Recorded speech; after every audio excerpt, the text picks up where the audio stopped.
Starting a business can seem like a daunting task, unless you have a partner like Shopify. They have the tools you need to start and grow your business. From designing a website to marketing to selling and beyond, Shopify can help with everything you need. There's a reason millions of companies like Mattel, Heinz, and Allbirds continue to trust and use them. With Shopify on your side, turn your big business idea into... Sign up for your $1 per month trial at shopify.com/special offer.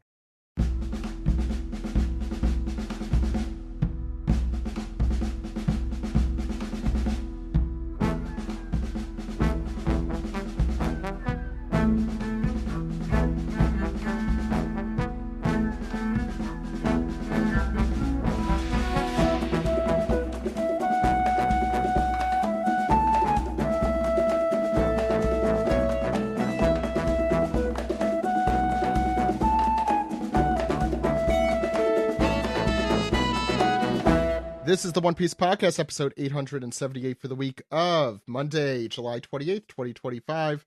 My name is Zach, and happy birthday to... My name is Ed. Oh. And it is my birthday. And we also have... And my name is not Birthday Boy, Steve. Sorry, I ruined the flow there. And we have very special guest translator for One Piece in Shonen Jump and Manga Plus. We have Stephen Paul with us. How's it going, Stephen? Very good. I'm feeling reinvigorated, although my voice is not, from San Diego Comic-Con, which is just this past week and weekend. And I have a bunch of fun stories to share, but I'm sure we'll go over that in the news as well, because I'm not the last person on. No, there's one more person on.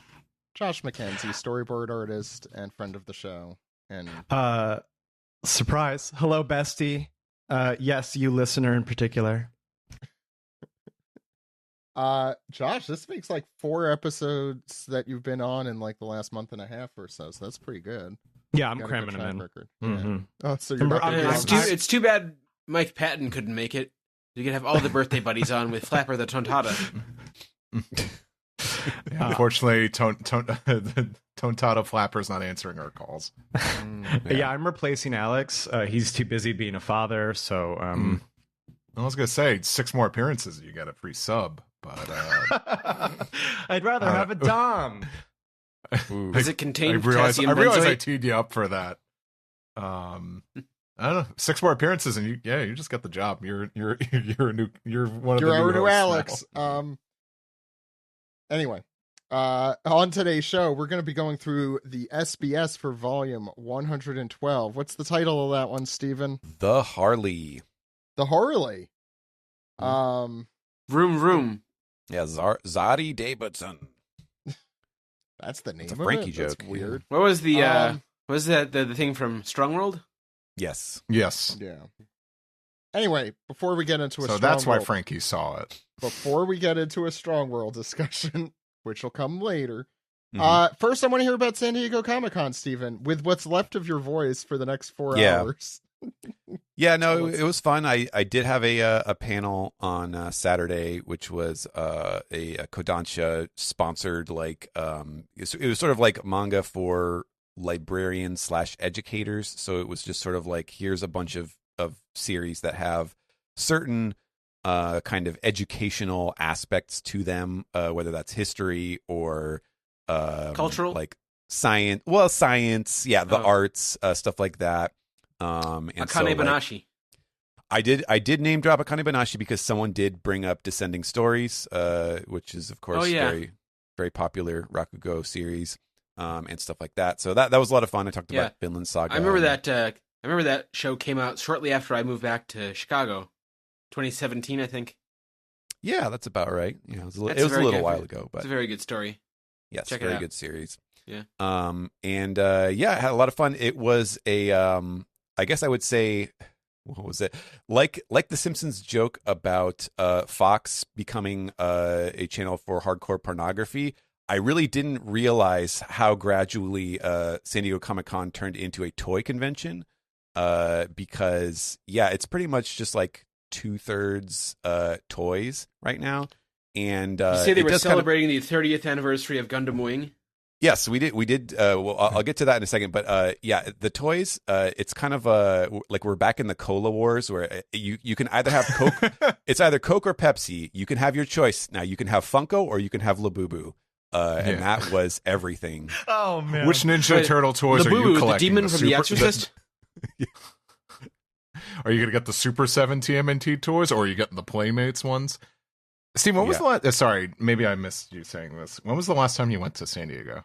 It was two years ago. Usually it's an every year thing, but last year, I forgot, or I didn't get the email notifying me that my press credentials were out. Every few years, you have to send them. Yeah, you have to send them some credits. Yeah, and same as a professional. I've never been, but I kind of just you could do that anyway. Right. Yeah. And so I missed it last year, but this year was a good time. First thing we did was like literally we walked right up to the ballroom where they were doing the Egghead dub premiere. We basically just walked up like 5 minutes before it started, and Colleen Klinkenbeard walked out and basically stood at the podium and said like, "Hey, here's some episodes, enjoy," and then walked off. And I assume got paid for it, hopefully. But they showed the first, I believe that was the first 2 episodes after the hiatus, probably when that chunk of episodes starts. So it was a bunch of like the Fishman Island hiatus. Well, not that one, no? But the Egghead, when they stopped coming back from it. 6 month hiatus or whatever it was. And so, it was it was the, like, it's the part where it goes like overnight, and then it's like, oh, the world woke up, and the story was Monkey D. Luffy has kidnapped Vegapunk, and then they end with like the York like come and save me scene. Can I segue for a second, Steven? Sure. Sorry, a news story. I don't know if this was addressed at all, but with the batches of dub episodes, it seems like there was some sort of deal where like Microsoft Store always had first dibs on being able to purchase them digitally. It does seem like, you would always see it advertised first as from the Microsoft Store. Microsoft Store is discontinuing digital purchases. Oh shit. And that's to be fair, I don't own an Xbox. One Piece dub episodes are the only reason why I know that. What season is this? Way of viewing this exists. I don't know. Because I stopped 56. I stopped buying the discs when I got sick, and I've up through the end of season 13, I think. I could get into that whole thing too, but that's all. I noticed. I think they announced coinciding with this panel that I'll let you know. They're premiering on Crunchyroll a lot sooner than they normally would, and I'm wondering going forward if it's just going to be Crunchyroll's going to be the place now where they premiere. I mean, it makes more sense. It strikes me as some sort of deal. They probably signed a contract a long time ago where Microsoft's like, we get them first, but that platform is discontinuing apparently. So there's some news. It's episodes 1123 through 33. So I assume you watched 23 and 24. Yeah, that's can you probably believe that's only season 7? No, what's the most recent one that just aired? 39, I think. Like they're pretty close. Yes, it is close. Yeah, I mean the anime just came back. That's on August 12th, by the way, that those come out on Crunchyroll. The dub. Yeah, so we got to see them, and it was cool. It was a good tour de force because there were a ton of characters that appear in those episodes. Yeah. So we got to hear bright a lot colors. Of voices. Yeah, a lot of, and it was all in a nice dark room with the big screens and stuff. So it was a lot of fun to see that stuff. Seeing Whoop Slap on the big screen. Oh yeah, he was there. Finally, what would he? Yeah, have thought of that? I enjoyed York's voice and I enjoyed Saturn's voice. I thought they both had very distinct performances, which was fun. And Saturn's a recast, but it's got a lot that doesn't gravel surprise to it. Yeah, I was gonna say that doesn't surprise me since he's appeared nameless throughout the course of the series. And I know like the previous voice actor unfortunately passed away, but I wouldn't be surprised that happened with some of the Seiyu too. But yeah, he's got a very like I'm Saturn. Yeah, very much. Yeah, that's right. It sounds pretty crazy, but it's he's kind of like a Tom Waits kind of thing. Yeah, a little bit. Sorry, I'm still thinking about the San Diego Comic-Con of hardcore pornography. How so what should we do for the image? Steve, maybe you better start now. How was the crowd? Like, it was a lot of people just really excited about the dub and the new performances there. Yeah, I mean, we were able to walk in, so it was not like sell out the room, which I'll get to later with the Gundam Wing stuff. But it was just I think it was just airing a couple episodes, so it was not the biggest draw that you might expect. But it was a huge room, a lot of people in there, which was cool. And as far as One Piece on the show floor and stuff, like it's as big as ever. Toei had a bunch of One Piece stuff at their booth. The Bandai booth was like 90% Gundam Wing, 30th anniversary, and then the other 10% was like a window where you could go up and buy the One Piece card game packs and stuff. So a lot of that, and it seemed like every other like anime merch table that was selling the figures and stuff, they all had like a stack of like the really yellow straw hats that real cheap looking ones that people buy. So there's a lot of merch out there. It remains very popular. Great. Including the boo-boos. Yeah. Also the boo-boos. Yeah, and also a lot I did see in multiple places those weird I forget what the brand is, but the anatomy figure like One Piece things with the little skeleton and muscle stuff. Yeah, they had a bunch of those. I'm amazed those are still going. The Body Worlds One Piece? Yeah. I don't know. Yeah, I don't know what it's called, but yeah, they had the Wano versions of them and stuff. Not to derail too much, but you talking about how it really became a toy convention. To be honest with you, that's all the news I'm hearing from. Is look at all these toys all the conventions coming out. Yeah, and I don't know when the fact that like Mondo could be like, yeah, we're just like, it's like here's some more $200 figures of everyone from like real Ghostbusters, and I'm like, I'm like, damn. Like, I mean, I guess it pays. I guess it pays to be a nerd in the Midwest. Wait, so the real Ghostbusters, that was the actual based on the movie cartoon, not the Hanna-Barbera show from the 70s, right? The real Ghostbusters were the Ghostbusters. Yeah, yeah. But I mean, official licensed cartoon. Like, it makes sense if you think about like where media is now. Like the original source, the thing that everybody loves is just in the ether because it's all digital. There's nothing to like sell at the shows unless you're a book buyer, and you can get those at Barnes and Noble and stuff. So it does seem like as far as like things that people can bring and will flock to and buy, it's all physical merch and merchandise, toys and stuff now. Mm-hmm. A lot of that.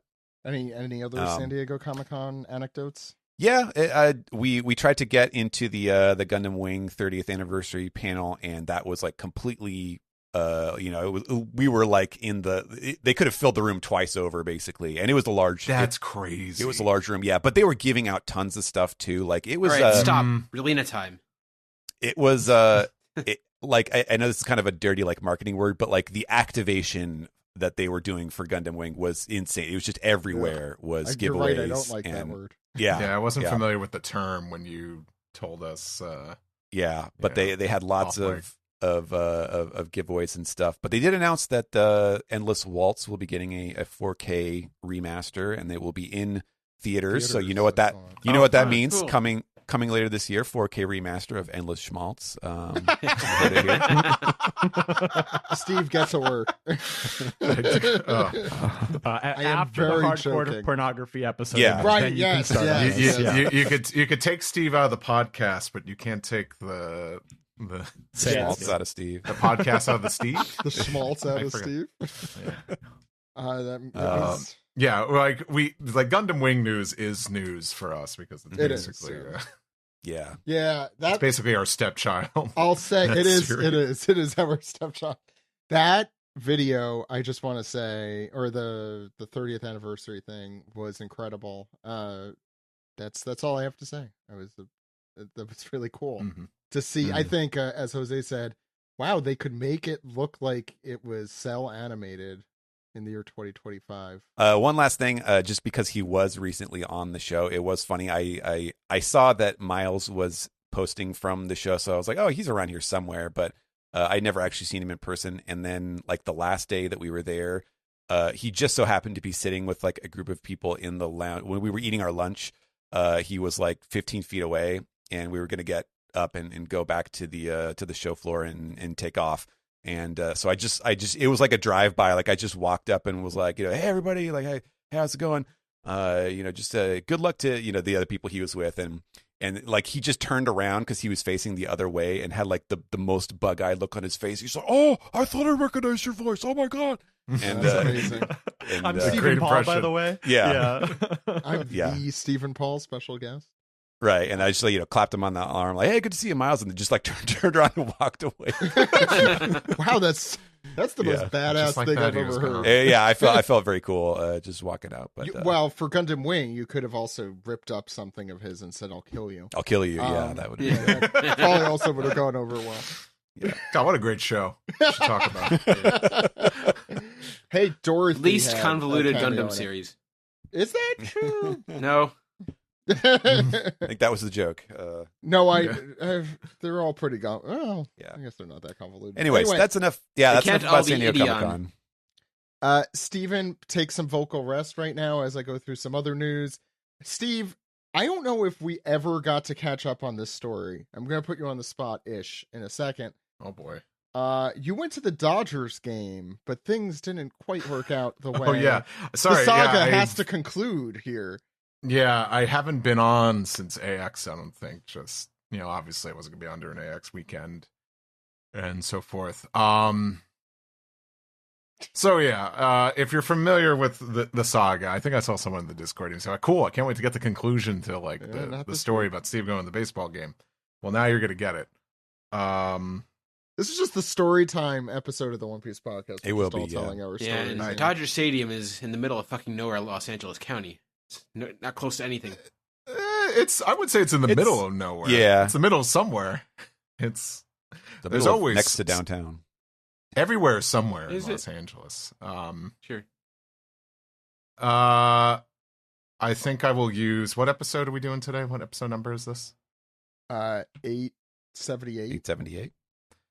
Episode 878 of the One Piece podcast. I officially declare. I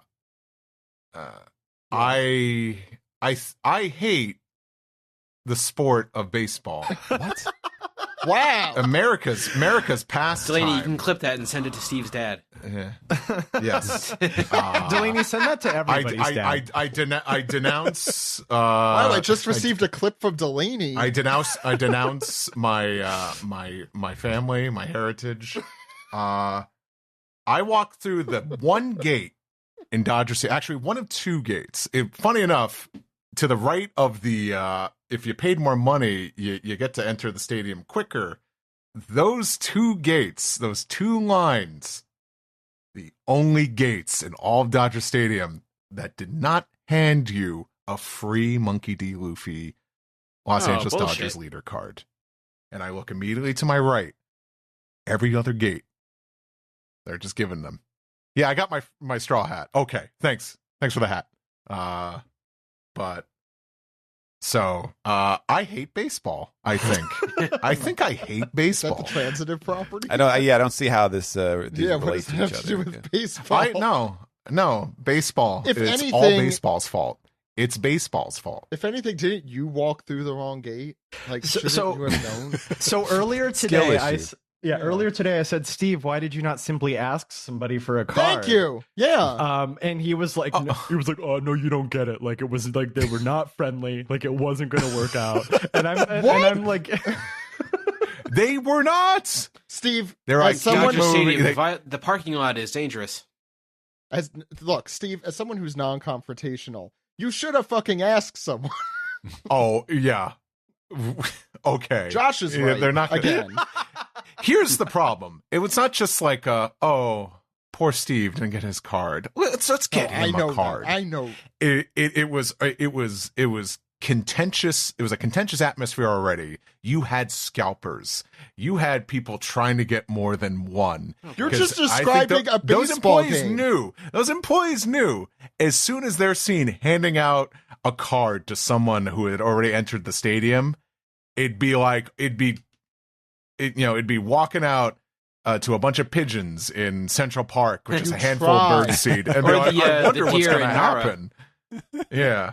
Exactly. Sorry, Nara. We're weebs here. Right, I should have said just walking to Nara with some crackers in your back pocket and be like, I hope one of them doesn't bite me in the ass. And then they did. But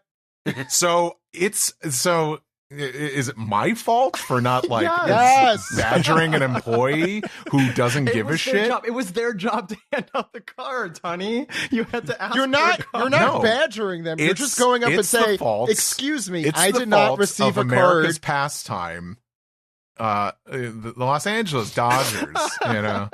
Look, and you know what? You could. They won the game. They beat the White Sox. You could choke on that victory. Okay. Oh my God. May it turn to ashes in your mouth. Yeah. Wow. You beat the Rockies. So what? The conclusion to this, this was a real story. The conclusion is I hate baseball. The conclusion is you should go and politely ask someone at the very least. Oh, we did. We eventually talked to someone at customer services or whatever. And how many hours later was this? Well, also, a friend of mine felt bad because someone actually had a much more major complaint about being seated in an area that wasn't suitable for handicap, and I'm like, yeah, that's more important. But I didn't get my card. Please keep moving. And here come the Monkey D. Luffy cards. Are you someone who likes baseball, Josh? No. Yeah, just a black day for baseball. So yeah, Josh, as someone who does not enjoy baseball, can you assess the situation? Well, Zach, you're a Mets fan. That's your fault. I mean, I will say that I enjoy baseball uniforms, so for that, I am quite a big baseball fan. Yes. The least they could have done was the drone show. Yeah. Did you not get a drone show? Oh, we got the drone show. The drone shows are awesome. Yeah. One would have been awesome, though, having a card. Oh, my God. Yeah, supplies are limited. Yeah, I know that. Supplies were not limited when I showed up. Okay. Steve, what do we have to do to get you a card today? What do we have to do to cheer him up? Can someone listening just please send Steve Yurko this card? If I don't get that card, I'll wait while you pack it up. I will curse baseball's name. Till I'm dead and buried. Yeah, for every hour that he doesn't get a card, I get another thumb screw in my chest. It's terrible. Oh my God. Wow. Anyway, so yes, baseball. Dodger dogs, put them down. The big green monster, tear it down. Even Mr. Matt and Mrs. Matt. And baby Matt? I hope they get a divorce. Oh, I think they've been divorced a few times. If I know anything about the baseball, Hawk Tui. Okay, so all that to say, there's a video now available of the Dodgers game. Steve Yurko and his card are not in it because Steve Yurko did not get a card because he didn't ask anyone. Those two things do not exist together. Just the video of Steve doing the George Michael walk with his head hung down, walking. No, it should have been. It's 3 hours long, or however long a baseball game is. It should have been more the kiss cam, and then it cuts to me with nothing, just crying. I swear to God, if I knew I wouldn't show up on the big screen, but if they happened to put me on the big screen, I would have mouthed, "Where's my card?" Steve, I have to say, where's my burrito? Within 5 to 10 minutes or however long this ridiculous segment has lasted, you have turned me as to the most. I was so empathetic of your struggle, sympathetic of your struggle. Get that man a card. It's incompetence on baseball's part. Not my own. Hold on, that brings me to a new question. Did you not receive the card at the beginning of the game? No. You receive them when you first walk in. You had 9 innings to ask an employee for a card. But you had 9 and a 7th inning stretch, might I add. Steve's they move you. Security pushes you away from once you enter. They let you get up, and you could have gone to ask because they knew people would swarm them. I think this is our best episode ever. I thought my San Diego Comic-Con stories were going to be the most self-indulgent thing on this podcast. I did nothing wrong. I showed up when I was supposed to, and I was not given a fair chance. Guys, there's no way to segue into this next that wasn't even the original line I was on. They were like, we have more. It's like, the lines are short over here. Please move over here. And then they didn't fucking get it. At least I wasn't one of those suckers who paid extra money to go through a VIP line, and they didn't get that shit either. So at least I didn't pay for that. 9 innings to ask for a card. There we go. No, they weren't going to give you a card. Steve, they wouldn't. Stop. You had time to run that all the way up the chain of command at Dodger Stadium. Josh is 100% right, Steve, and you have no legs to stand on. Delaney, clip that. Josh is always right. God. Yeah, thank you, Delaney. Oh my God, you guys are the equivalent of, if someone's bullying you, tell a teacher. That is not what this is at all. You know, yeah, that solves it real quick. If you're getting bullied, you have 9 innings to craft a revenge plot. Tell the teacher. God, you guys are just... I'm not even saying you would have gotten it. It's just you should have asked someone. Thought you guys would be by my side. I was kind of on your side because I thought axe in hand, you turned me. Ready to join me on my crusade against baseball. I had the axe. I bought an axe for this. Just such an occasion against baseball. Anyway, would a bat work better in this? Anyway. No, because we're fighting against... Zach, tell me about McDonald's. How the hell did you know that that's where I was going to go next? Because that is the turn I was going to make. Well, it's in the Discord chat. Yes. Yeah, thank you, Ed. We have an agenda. So McDonald's is doing a One Piece promotion, of which I have no details. But McDonald's why? in Japan. No. In the United McDonald's States. Here. Oh boy. And by doing a promotion, you should use past tense because they did it and it's gone now. In this promotional image, is Luffy double fisting like burritos? What is that? Snack wraps. They're snack wraps. What's a snack wrap?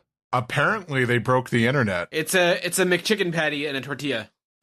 Yeah, apparently everyone was clamoring for those to return. Do people still say broke the internet? Yes, because McDonald's did. Don't trust a brand. No, I agree with you. You know, when is Nika gonna save me and bring back the mushroom and Swiss? That's all I'm asking for.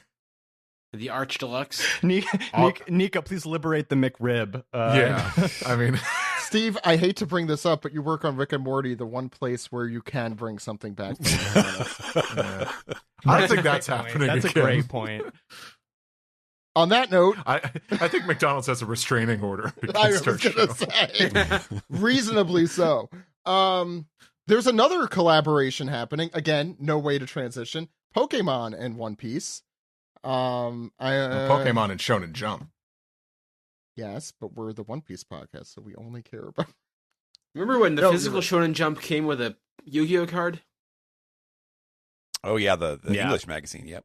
Yes, back when I was happy. Yeah. But now they come with a Pokemon. Yeah, look what they took from not us. the card, just the, you know. Yeah. Any thoughts? So there's the. Is this gonna? This is probably gonna be the cover of Shonen Jump. I assume. This is next week. Yes, because it's a double issue, so that's their big, But it was officially announced on the unveiled. Pokemon platforms. Unveiled. Yeah. Probably because they knew that it would just get leaked or whatever. It's a smart idea. Yeah. Good on them. I think they should do Nami and Meowth. I think that'd be fun. That would be good. That'd be real good. Steve, anyone? Anyone what? Thoughts? For One Piece that you I actually haven't seen it. Let me see.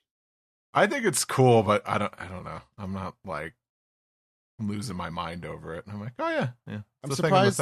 I'm surprised it wasn't Chopper and Pikachu, since they have the same voice. Well, I think if this was a Toei thing, maybe they would have done that. But since it's Shoei shit, it's yes. That's right. I get it, but still, I mean, you put your main guy with the main Pokemon. No, I know. Did any of you see this video of Iñaki in a dino suit? Yes, actually, it was very really cute. Yeah. It was very cute and funny. Yeah, I saw pictures of it. I didn't realize it was Iñaki in the suit. I was just making joke. I was thinking of jokes about, oh, wow, they're bringing Drake real early into the into the series. He looks great. Yeah. Yeah. He's like Solid Snake in the crocodile costume. Yeah. Anyway, it's a very funny video. That's good. That's good marketing. Yeah. More of that. Just let Iñaki have as much fun and harassing the crew and all of that. And the chemistry with like his co-stars. It's like, they're great. Very like apparent, and they all like differ, which is actually enjoyable. It's almost like actually watching the actual characters interact, because they all have a distinct kind of dynamic there. Yeah, and I think we've said before, like, the one thing I kind of wish we did have more in One Piece was just them futzing around like that. So this is the closest we're getting, and I'm fine with that. That's what I want to see in a spinoff, not like a slice of life One Piece. That's what I want. The last piece of news is that it was also One Piece's birthday. And I think we mentioned this last week. This past week on either the 19th or the 22nd. If you the real One Piece Day. So fake One Piece Day, and Steve mentioned, and I'm like, I also didn't realize that One Piece Day was not on One Piece Day this year, which would only make sense. But it's on, I think, the 9th and 10th of August, so that's in 2 weeks. Yes, I remember the One Piece Day live streams happening when I was in the hospital last year. I didn't get to watch. Oh, I'm sorry. I don't remember what happened, if that makes you feel better. Wasn't that the announcement of the One Piece, No, that was 2 years ago. No, that's when they had the video, I think. Oh, no, that was like Jump character Festa. Designs? That's Jump Festa, that was Jump Festa. Yeah. Never mind. Oh, no, maybe they announced it at Jump Festa and they played whatever, it doesn't matter. Anyway, it's August 9th and 10th.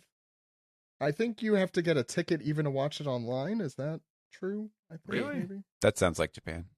Yeah. Like I'm not sure if that's true, but I know I had to do that for something recently, like a One Piece event. Maybe it was Jump Festa.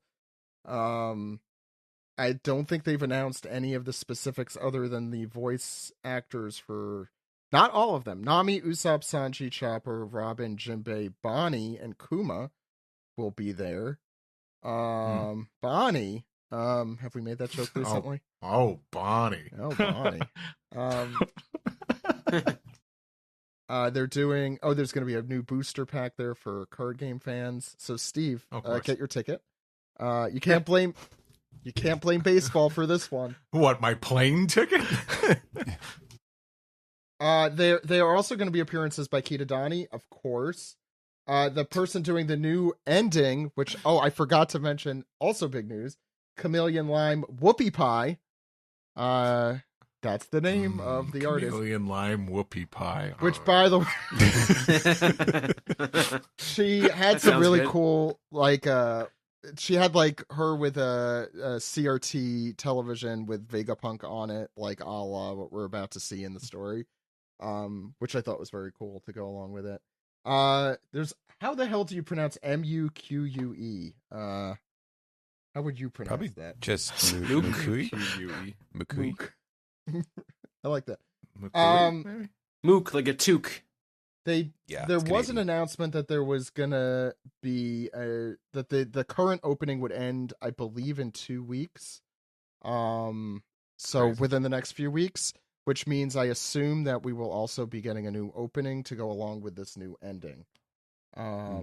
Sorry, that's the actual big news. But they will also, those two bands will be, or those two artists will be at One Piece Day in 2 weeks. So maybe those will coincide.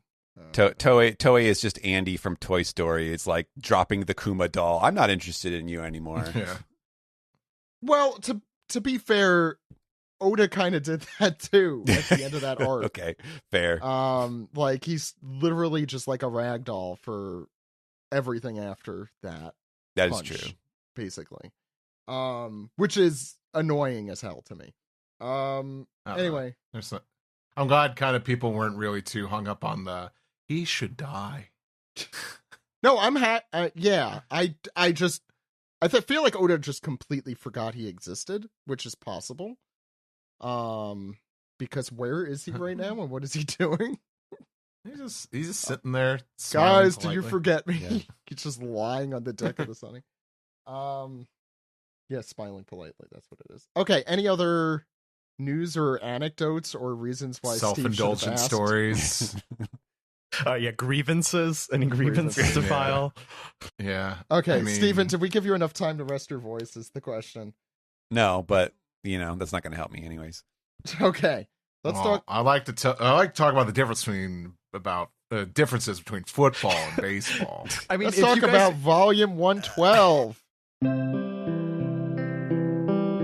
Hi, everybody. It's Steve. And Vero. And we're here to talk to you today about Patreon. Thank you to all those who are patrons already, kicking us back a little bit of money over there on the good old patreon.com, getting exclusives like look behind the scenes, like our unedited episodes, sketches for episode images, unused episode titles, and previously some exclusive podcasts like Forced to Watch 4 Kids and some other stuff. But what could we possibly be talking about with the Patreon today? Guys, we're doing stickers. Steve does art every single week for the podcast, and we've already had people ask, saying, hey, you should make stickers of this. And we thought, wait a minute. So we are doing a new tier. It's $12. You get a sticker once a month. You guys get to vote on between 2 to 3 episode images every month, the beginning of the month. That way you guys have it, you can decide what you want to get. We're kicking this tier off with the Loki and Sunny design from one of our previous episodes as a launch, but then afterwards we'll be leaving it up to patron voters to decide every month's design. So if you sign up by the end of July, whenever you're listening to this, July 2025, you'll get the Loki sticker in the mail. Please make sure that you include your address so I don't have to hunt you down. And from August out, then you guys will be able to vote until it's the first week of the month you get to vote, and then you have the entire month to sign up the tier if you are not already on there. But please feel free to check in on social media and our Patreon page, of course, for any updates. And thanks for sticking with us. Oh, God. Jesus, Steve.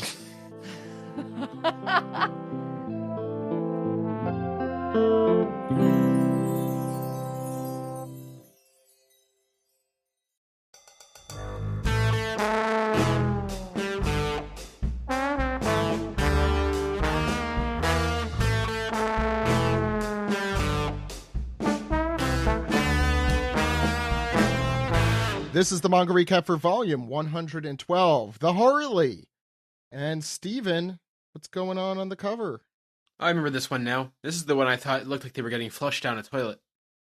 Well, thank you. Just as I was about to compliment what a lovely cover this is.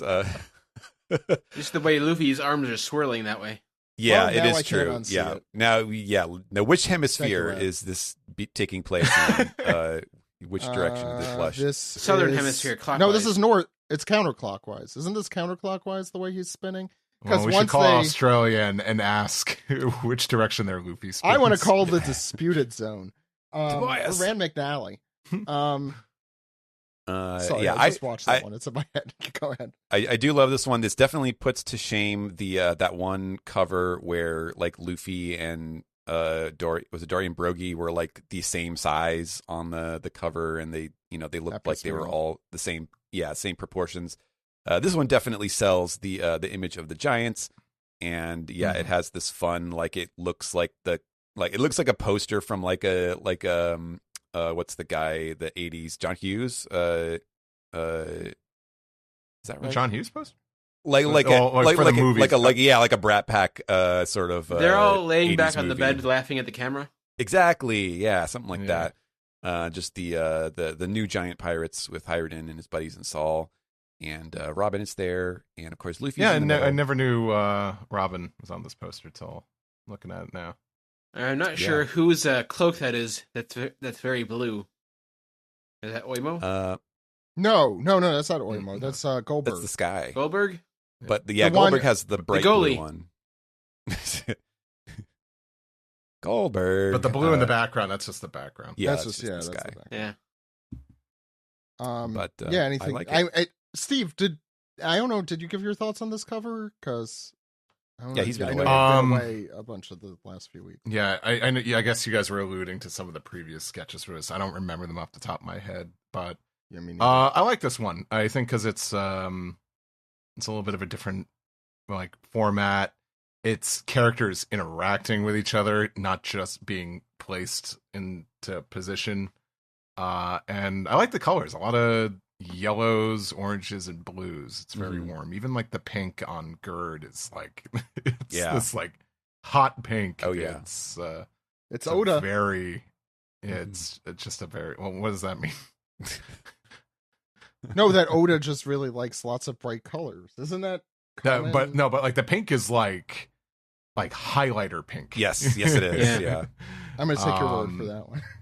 But it's such a warm color. The last cover was pretty good, but it's kind of it's a little muddy. It's a lot of earthy tones and all that. And this is just very, I don't know. This is sunny delight. Yes. Yeah, and we were saying I think that this might be the first one where you don't see the map background because it's completely blocked out by the giants. Oh, cool. Which is really neat. I'm sure it's on the inside of the dust jacket. It's on the back. Yeah. But on the front cover. I mean the illustration. Give Steven some credit here. Come on. No, I am. I'm just trying to think if there was any other situation where that would have happened, and if it's not the first, then it's the second time, because it is very rare that he completely blocks it out like this. But by the way, for a good reason. Somewhat, very, very tangentially related. I think I mentioned last week how long it had been since the last double page spread. That was just one panel. A fan gave us the answer to that, and that was when the five elders have their forms. And again, I only bring that up because it's related. I forgot that Roto had indigo colored hair. He does, according to this. Just stretches across. Oh yeah, I think if I remember, some fan response was Oda changed the colors. I like the previous one more, and those were the digital manga colors, but those were clearly based on a shot of them from the anime. Steve, you reminded me the one thing that was cool about this, and then I'll throw to Josh, is that you actually see that he brings up the references from each of the cover story pages. That I do remember from his process video. And everyone's like, Oda is human.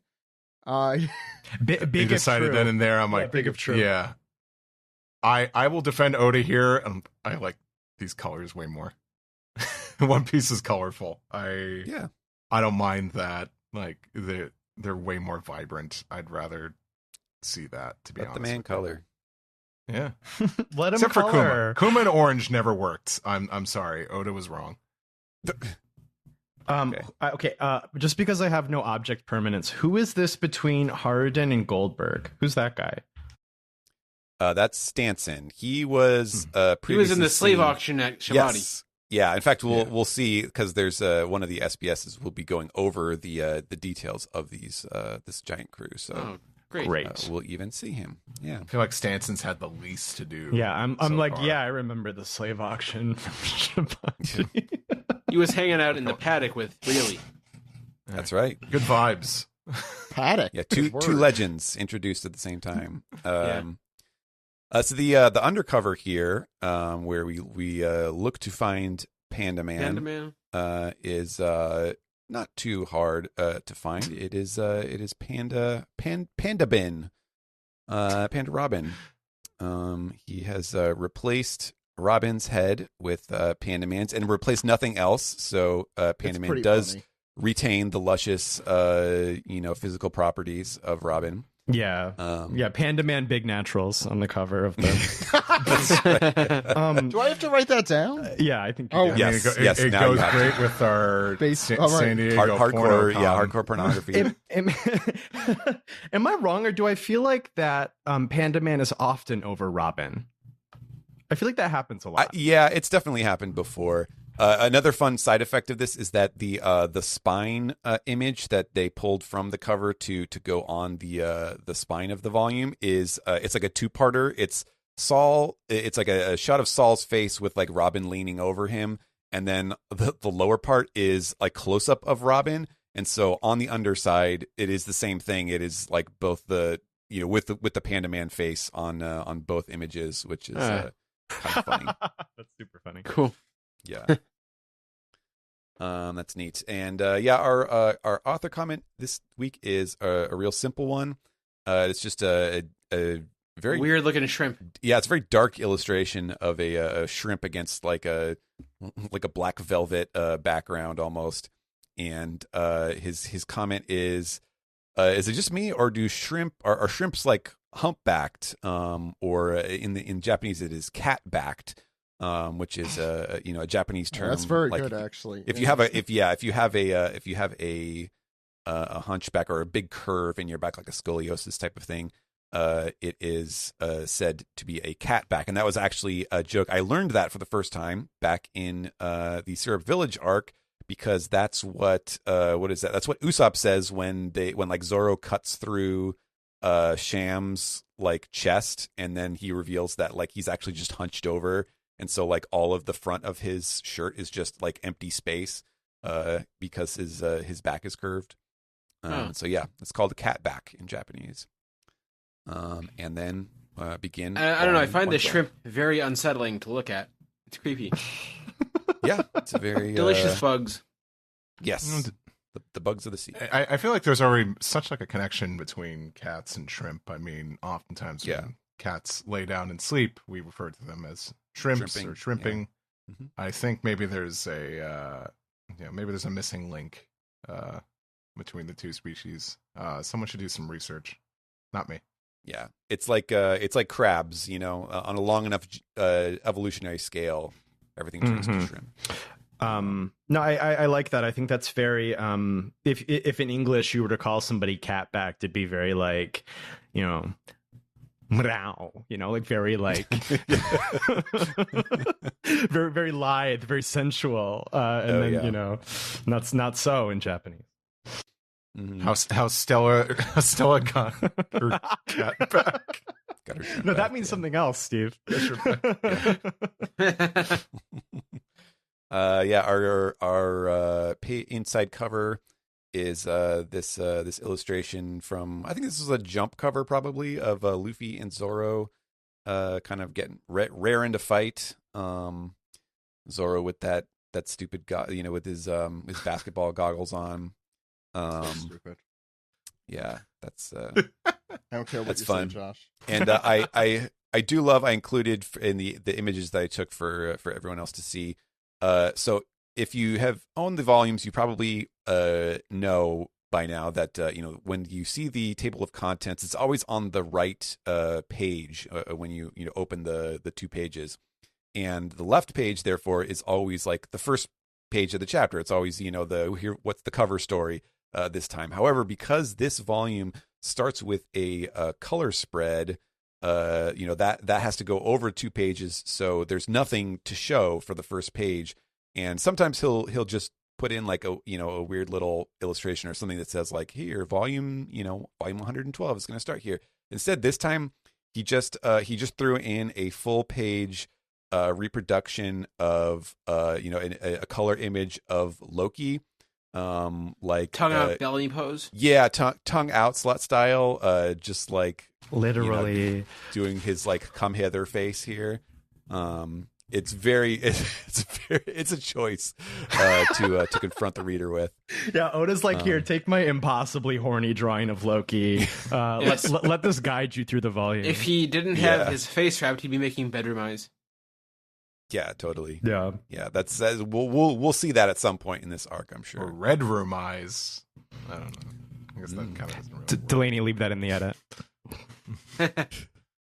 So yeah, this is volume 112, The Harley, and that covers from chapter 1134 to 1144, which is content-wise, it is like the aftermath of Robin's reunion with Saul, through the the introduction of the Holy Knights and all of their trouble with the Sleep Tids, and of course we do get the Harley in the middle, and then it ends with what is it? It's the triumphant return of the great Eric with Dorian Broggie and Mr. Ya, and they're fighting the giant monsters and such. So lots of action in this one, and it is a big one. There's 11 chapters, I think. So it's a over 200-page volume, and there's a lot of SBS to get through. So we'll start with the first SBS. I do love this. This is a great header illustration. It's the scene where Saul is, he's recreating their first meeting where he's washed up on the shore. But adult Robin here is like prancing through the sand, and she's making the SBS with her footprints in the sand. Looks like ants at a picnic. Yeah. So very ants on a log sort of a thing with the raisins. But Saul is thinking to himself like, hurry it up, it's taking a while. Because he's just laying there face down in the sand. So that's very cute. And speaking of cute, here we have our first, as Oda always does when a young child sends in a letter, it is reproduced with their handwriting and everything. And so this child's letter is like, Oda Sensei, start the SBS. And then they do like a little like sticking out the tongue, which in Japanese is called akambe. So it's like, stick out the tongue. Okay, here's my question. When Nika Luffy laughs, why does he cover his face? Please tell me. So this is from I Love Chopper. And Oda's like, who doesn't, kid? You're not special. Wow. Get him, Ed. Yeah, Ed, just take it down. Yeah. Kids have been getting away with too much. What is this, Oda signing autographs at a flea market? And Oda's comment is like, "Whoa, hey, don't at me! Like that's really shocking. You 8-year-old. Wow, great. You started the SBS, and it's literally been decades since anyone has stuck out their tongue at me with the yeah." He's like, this is a harassment via. Then he uses like the medical terms for like, the underside of the eyelid, because that's what you do. You pull down your eyelid, and the top of your tongue. It's harassment. It's harassment. And he's like, okay, so Nika, when Nika laughs and he has the little picture of, when he's slapping his hand over his eyes, kind of the classic scene from Onigashima. He says, "Oh yeah, that's just what you see in old cartoons when characters are just in a laughing fit. They're going crazy laughing. That's all it is. Simple as that. Just look it up on YouTube." He says, "You'll find it right away." So I wonder which cartoons in specific he's thinking about. That would be cartoons from the late 70s, probably. I don't know. I was almost wondering because I just remember that like in the Three Caballeros, there's like a scene or two where like Jose or Panchito are like they're doing a laughing fit and like doubling over and slapping the knee and all that stuff. So it might have been from something like that. Our next one. This is a fun blast from the past here. Tell me if everyone remembers Mr. Bigapants. The question is finally. Yes, the answer it will finally be known. The question is, from what I understand, Vegapunk's cousin Bigapants can be found on Pants Hazard. What kind of island is this, and what's he like? And Oda is like, "Oh, you know your stuff." And so he has these drawings of Pants Hazard with the text on the top, and Pantsu. Pants Hazard, and it looks like in English. It's in English, so it's P-A-N-T-S. Yeah, it looks like one of his like sort of European style, towns, but with That's large. what Europe looks like to me. Yeah, with a large tower and then like a bell on the top, but it has like an upside down panty on top. And he also Josh, drew. you were just in Europe. Can you confirm this? Absolutely confirmed. Yep. Yeah, France in particular. So, yeah. From toe to tip, that's Europe. And then there's a drawing here of a guy who looks a lot like Vegapunk, but without the enormous head. He just has a regularly large head, And it's pretty supernaturally. He also has the upside down panties on his. He's got kind of sticking his tongue out like one of Perona's ghosts. Yeah, he's got a little bit of like the buggy hair too, because it's like sticking out the sides with the little braids. It's the Vegapunk tongue. It's just much smaller. Yes. I mean, that must be genetic, is what they're saying. If it's his relative. Yeah. So the rest of the comic here is So Vegapants is Vegapunk's father's younger brother's son. And he lives on the island of Pants Hazard, which is located south of Baltimore. And he says, in parentheses, an island where with a culture where everyone wears women's underwear on their head. To live in such a place. He says Vegapants is he's a very cheerful and hardworking person. However, the island itself is ostracized by the rest of the world. He's like, oh yeah, can't imagine good why. Memories. Yeah. Wait, so this is canon. I just want now it is. To hear. Yeah, now it is. Wow. Yes, the joke from the kids from Punk Hazard is now, so there it is. There's real. Steve. That's the One Piece World's Rand McNally, where they wear underwear on their head. Oh, that's good. Yeah. That sounds so familiar, but I don't know what you're referencing, and I'm afraid to ask. Isn't that Australia? The same, yeah, it's the same thing from the title. It's the toilet. Yeah, Rand McNally's real. That's where they were. Anyway, go. So our next SBS, the cover illustration is of Kaido and what was the guy's name? The warlord that we found out about. Who was Ulti's and Page One's parent? Yeah, Ace's. Not yes, Ace, right. The guy that Ace beat. Right. I literally was it something really lame. Was it? Are they playing the One Piece trading card game? No. They're it playing. Might have been Kabuta. They're playing Karuta, which is like the thing right where they have. Yes. They or put from the cards, Summer Wars, I think. Yeah, they put the cards on the ground, and then when they read which one it is, you have to be the first one to grab it off the ground. Those are the cards that Nintendo made when they first started. It is Hanafuda. That's right. Hanafuda. Yes. Hanafuda cards. That's right. That was the character's name, Hanafuda. He's so cute. I'm this guy's biggest fan. I love his little like Batman cowl. Well, at least someone likes him. Yeah. Yeah, that's my new guy. Since they ruined Killingham for me, that's my new favorite guy. You were definitely on when we talked about this guy, too. Yeah. I don't know. The way his face is drawn, he looks like he's kind of laughing like Muttley from Wacky Races. Yeah, he is kind of. He's doing the little. Yeah.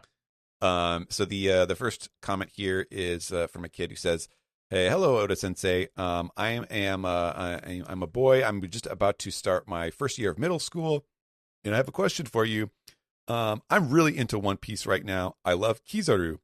My dad has the volumes up to volume 82, and that's what I've been reading, and I want to get my dad to buy volume 83 and onward.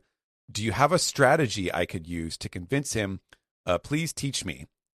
Please teach me the way." And Oda's like, I wish I could buy them for you. I wish I could buy them for all the kids who are, all the kids who are brave enough to tackle a 100 plus, volume comic without being intimidated. I'm so happy to hear that. But that's not really a practical solution for me to buy them all. So I'm going to suggest the back massage strategy. Because you see, there's no parent alive who will not be delighted by their kids giving them a massage. Volume 82, that's the one where Momonosuke swears to avenge his father's death. So once you have loosened up your father's shoulders and his heart, then you just say, "Father, I want to defeat Kaido," which is the scene here that Momo is doing. It's like, that should work. So very cute comment there. And the next one. Speaking of, that answer was for his daughters. Give Daddy a back massage. Yeah. This next one we were talking about Strong World. Odachi. I was shocked when I saw all those weird animals from Strong World appearing in Elbath. That's a great idea to bring them back into the manga. and that is from the podcast Oomfy 420 Land. So Oda's response is, yeah, that's right.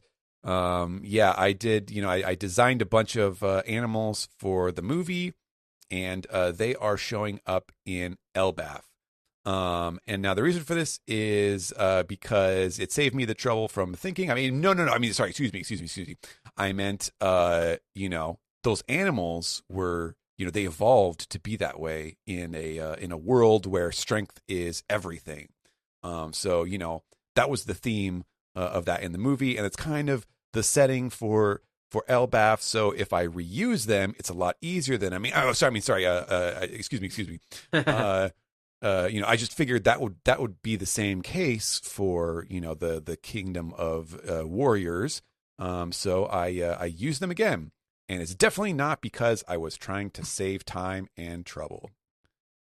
I'm glad he's acknowledging it, because I was really confused by this, because I only watched Strong World like several hundred times, but I'm like, I thought all those animals were genetically enhanced. So so I guess what was the secret ingredient? Were they just all given the Elbaf gene or something? Yeah, only Billy had special powers. Yeah, the genome animals or something. I don't know. Yeah, it is funny that this is also like where he's brought back Shiki more prominently than in any other point in the manga. So maybe that's where he got the idea. He's like, I was going to do a bad impression of Shiki, and I realized I was going to do a bad impression of Boss Nass. Misa like this. Yeah. Baby Chad. That's not a bad. I always liked Alex as the best. Yeah, I mean, he's Boss Nass. good at both. He's good at both. Yeah.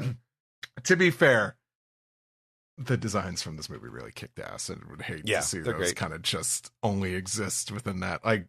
I love that art book. I think that art book is one of my favorite pieces of One Piece merch that I own.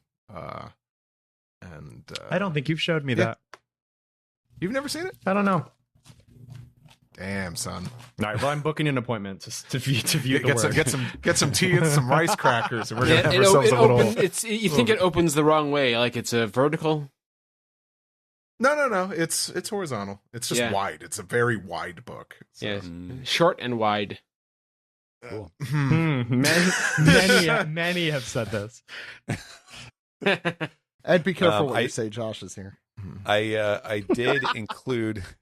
After the next chapter, I did, just because Steve is here, I did include they do have the coloring corner of the same illustration. Oh, something for me to do, right? Of Zoro and Luffy. This is for Steve has a reason to draw.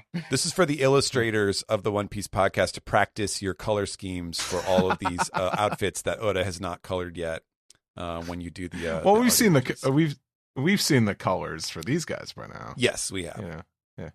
It was jokingly like, cool, Steve, why don't you go over here? Here's some crayons. Why don't you just go over there and let the big boys talk? Well, we know that Steve struggles to keep it within the lines, so it's good practice. Next one is, this is like a big info dump page here of some interesting stuff. So our little header illustration actually gets kind of squashed. But it is Shirahoshi and Papag. Yeah, Shirahoshi and Papagu, they're kind of doing a under the sea thing here, where the SBS is formed by, I guess, like the bubbles swishing through the water or something. It's very very sweet, very cute. Mm-hmm. And that one goes with our first question here, because the postcard is, am I Shirahoshi's type? Which, if you recall, that was kind of the famous scene with her and Vanderdecken, yeah, where she's like, "You're just not my type," and it's like, dude, Vanderdecken is nobody's type. No, well, I don't know. Somebody's out there for Vanderdecken, but he's barking up the wrong tree. But this random person is like, am I Shirahoshi's type? And Oda says, "Well, I can't deny it, but I know the truth of Shirahoshi's future." I'm like, what the fuck does that mean, Oda? Like, what do you mean by that? So I don't know. He's teasing something. Shaggy. Teasing something about Shirahoshi. Oda has a plan. Oh my god! Can't believe it. What is this man cooking? Yeah, you beat me to making some snide joke about that. All right, so the next one is about something we did talk about this. I think when they appeared in the manga, but it is chapter 1122, which is probably around like the start of Elbaf or something like that, earlier in Elbaf. Are those legendary pirates? And it's that scene of those very conspicuously designed like mob scene pirates just standing at the front of a group of people. Oh. And all right, no, I think this might have been during Vegapunk's speech where they're reacting to the news. That's right. Yeah, and then I think I asked Greg, I was like, wait, Greg, what's the deal with these guys? And he was like, oh my God, I can't believe he brought those back. And because it was just this very random ancient thing. So anyways, the question is like, is that those legendary pirates? And Oda's like, oh yes, correct. He's like, how did you know about this? How did you know about them? Lol. And how am I supposed to explain this? Lol. He just says, if you're interested, look it up online. Basically, it was a Jump, campaign promotional thing from over 25 years ago. And, so, basically it was the three of us, created this group called the Fumbari Curry Pirates. I designed Hippie the Dokuro Curry, or Hippie the Skull Curry. He's the guy who kind of looks like Dr. Teeth. And then Scimitar, as in scimitar, was designed by Rurouni Kenshin's Nobuhiro Watsuki. Boo, boo, boo. No, man, you suck. Jesus. And then the other one with the weird kind of like sword like headdress thing is Hiro Gomon by Shaman King's Hiroyuki Takei. Yay. And yeah, there was a pirate group that they collaborated on designing for, whatever that Jump promotion was, over a quarter of a century ago. Check out our episode covering this chapter, because we definitely we talked about this for a bit. I remember talking about He should have just linked to the episode. Yeah, next time, Oda, QR code. At OnePiecePodcast.com.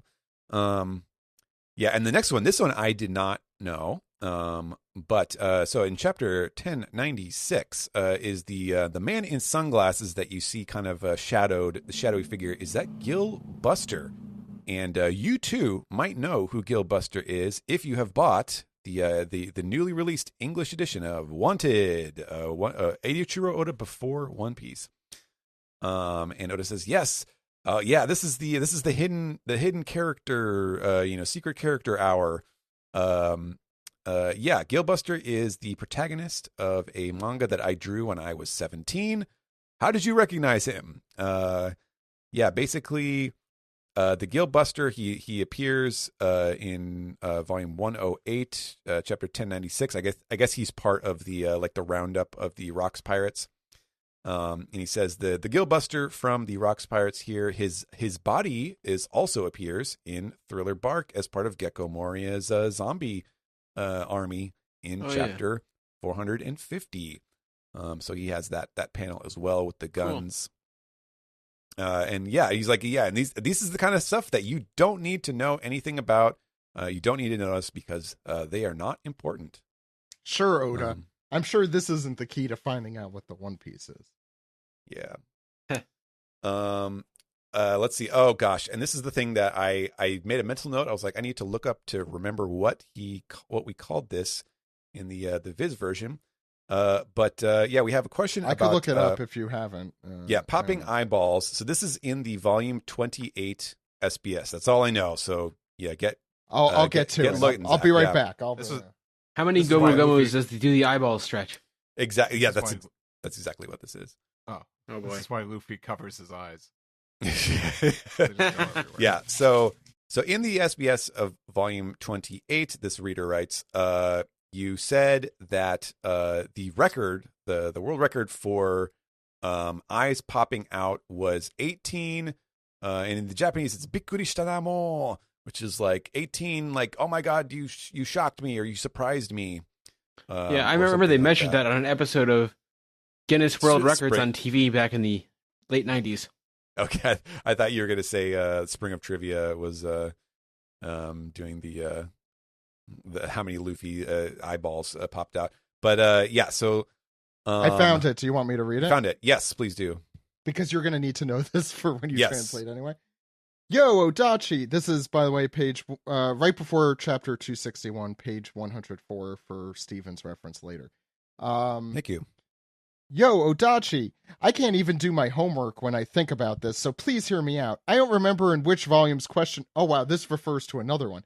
I don't remember which volume's question corner, but you mentioned that as you draw One Piece, your face makes the same expressions as the character. If that's true, Odachi, then you must be able to pop your eyeballs out. Yes, I am able to. I mean, of course, when I'm surprised, it's much more dramatic than my drawings. My personal best for eye popping is 18 shockers. The world record, 84 shockers. Everyone, please do your best too. Okay. Yeah, interesting choice of words there. Yeah, that means others. Yeah. You know, I'm going to give you permission, Stephen. If you want to change that, no one is going to know or care except for everyone listening to this episode. Okay. And they'll forgive you because they're your friends. Even because you're beautiful. Well, book this date for 2026, and we'll see what the final book contains. Someone remind us because we're gonna forget this immediately. Like by the time Stephen begins the next question, which is yes. So the comment is you said that the record was 18 shockers. So what is the record of shockers at this point in time? Has the world record been broken? And you see that he has a panel of Nika Luffy doing this, of course. Yes, of course, the streak is still alive. He still does it. But it says, okay, allow me to explain, which you'll probably remember from what Zach just read. He says, I was asked, don't you make you said that you make the face that the characters are making when you draw them, right? So your eyes pop out, right? And I had said that I can get up to 18 shockers. However, the world record is 84 shockers. That was the comment that I made. So I guess that must have been from the even earlier no, so it was referencing the fact that he makes the same face as the character. Oh, okay. But the 84 was in there. Okay, so yes, it does say the world record is 84. However, I'm drawing Nika now, and that means that I have set a record, an unprecedented record of 222 shockers. Thank you very much, he says. So yeah, I guess he's accepting his record for the most shockers. I really hope he should have written that in English because that would have been much funnier. Thank you very much. Yeah, thank you very much. And this next chapter is the one that ends in the Harley, which of course is the last two pages. I'm already examining. I'm like, what is it? Was that a SpongeBob reference where their eyeballs are like similarly all over the page, trying to read every little. Oh, correct. Yes. I got a SpongeBob reference, Steve. And it is funny. This is a notable example of like when Oda ends a chapter with something really momentous or really important. And then he's like, I don't want people to turn the page and have them be like, hey, Oda, can I touch your boobs or something like that? So after the Harley, he just put a picture. It's like a nighttime picture where it's the silhouette of Nika against the moon, and it's doing the dum da da da dum da da da sound effect. So a nice, a wise choice, I think, to go to pair with the Harley. But then we move on to the next SBS segment, which I do love. This is a great choice of header illustration. It is the famous Law, Luffy, and Kid like playing chicken in the fight on Onigashima, where they are trying. None of them wants to be the first one to dodge out of the way, except this time the fires are making the SBS letters, and they are looking at each other, trying to not move out of the way. And the first question is about Mr. Ya. It is. Yes, it is about the source of the name of Scopper Gaban. It says, Odachi, hello. Did the name of Scopper Gaban come? The left arm of the king of the pirates. Did that come from Uchu Keiji Gaban or Space Detective Gaban? I'm not sure what if there is Space Sheriff. I think they call it in Space Sheriff. Discotex release. Nice. Well, how did they spell that? I did not look. Gavan. Gavan. Okay. How much do we get for this? Yeah. Joking. Yeah, we'll get in touch with them. Did that come from the name of Space Sheriff Gavan? I used to watch that when I was a little kid. And someone Oda's age is writing in. And Oda's response is, someone from my generation. That's amazing. Good call, Ed. He said, yes, a lot of people were curious about this, but actually I had a different thought about this. You see, I love old movies, and so every now and then I do borrow the name of a famous old actor. And so I went with the French actor Jean Gabin, who I believe that one is maybe Gevan. Jean Gabin. Who is a very cool older guy, and so that's where I borrowed his name from. And of course, it's spelled the same way in katakana, but we already have, for better or for worse, we already have, a spelling for Gaban. So I suppose I will have to just, I'll just say like, it's inspired by the name Jean Gabin. Same thing with, hey, if Roronoa Zoro can be based off of Francois Lolonois, then Gabon can just be Gabon. We don't have to actually respect the French names because they're not really worthy of respect. That you just mentioned that Zoro, the Viz put the L in the wrong name. It should have been Lolonoa. Lolonoa Zolo. Yeah. Lolonoa. I can't do French. Wait, we were just there. So are you saying? I'm sorry. What about that? Is de-Frenching it, Zach? To say Roanoa instead? Is that? The French. Yeah, but like the French have. I'm confused about why they would make it less French. Yes, we know the French have underwear at the top of all their buildings, but that has nothing to do with this. Anyway, Stephen, please. So is he named after the candy? Rolos? You're thinking of Rolonoa Zolo. Zoro. Oh much to consider there, yeah. Was 4Kids right all along? Zolos? Know something? Zollo? 4Kids put lollipops in Sanji's mouth for a reason. Yeah. It was a hint to Zoro's treasure. Americans love candy. And Zoro was swinging 3 Zolo wrappers. All right. I hate all of this. So continuing on from the question about Gabon, what was Gabon's job title in the Roger Pirates? So Oda says, I introduced a bunch of Roger Pirate crew members in the SBS volume 96. So I vaguely remember some of these names. I don't remember how I spelled all of them. But yeah, he's going to give us the job titles of each of the important ones here. So Goldie Roger is of course the captain. Silver's Rayleigh is the first mate. Scupper Gabon is the navigator. Moon Isaac Jr. is I guess you would say like the battle tactician or something like that. Great name. Yeah, that's a good. I do like that name quite a lot. Crocus, of course, is the ship doctor. Don Kino, who was this guy a fishman or something? I forget. He kind of looks like he's giving triangle. Yeah. Yeah. Well, and he's got the he does have the like the Gilligan's, like the skipper's hat on, so because he is the helmsman. I was gonna say he looks like Ernest Borgnine. I love it. Was weapon of his choice his trusty pocket knife? Mile Pine. You only know about him from The Simpsons. I only know about him from a Weird Al song. He's also the voice of Mermaid Man. Yes. Okay. Yes, that's true. Yeah. Mile Pine is the guy with the big bushy beard and the broken horn Viking helmet. He is the what's the better word? Not a torturer, like the interrogator. There we go. How do I become the podcast torturer? I think that's the title I would like, Zach. Oh, you got it. You got it already. Dude. Well, everyone who's listening already understands innately. Yeah, the pod ghoul. 4 appearances in a row, you got it. Josh, next time I introduce you, please don't let me forget that. Okay. Torturer. And we have the torturer on, Josh McKenzie. How's it going, Josh? Yeah.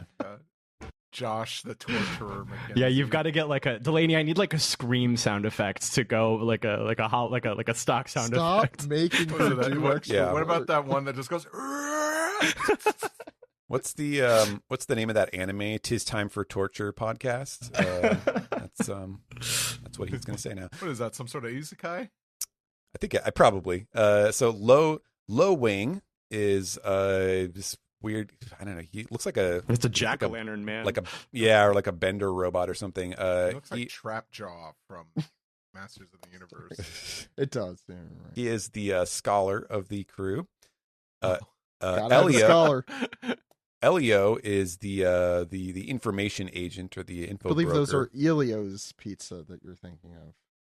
No, Elio. Pixar's Elio. Much better. What do you say he was?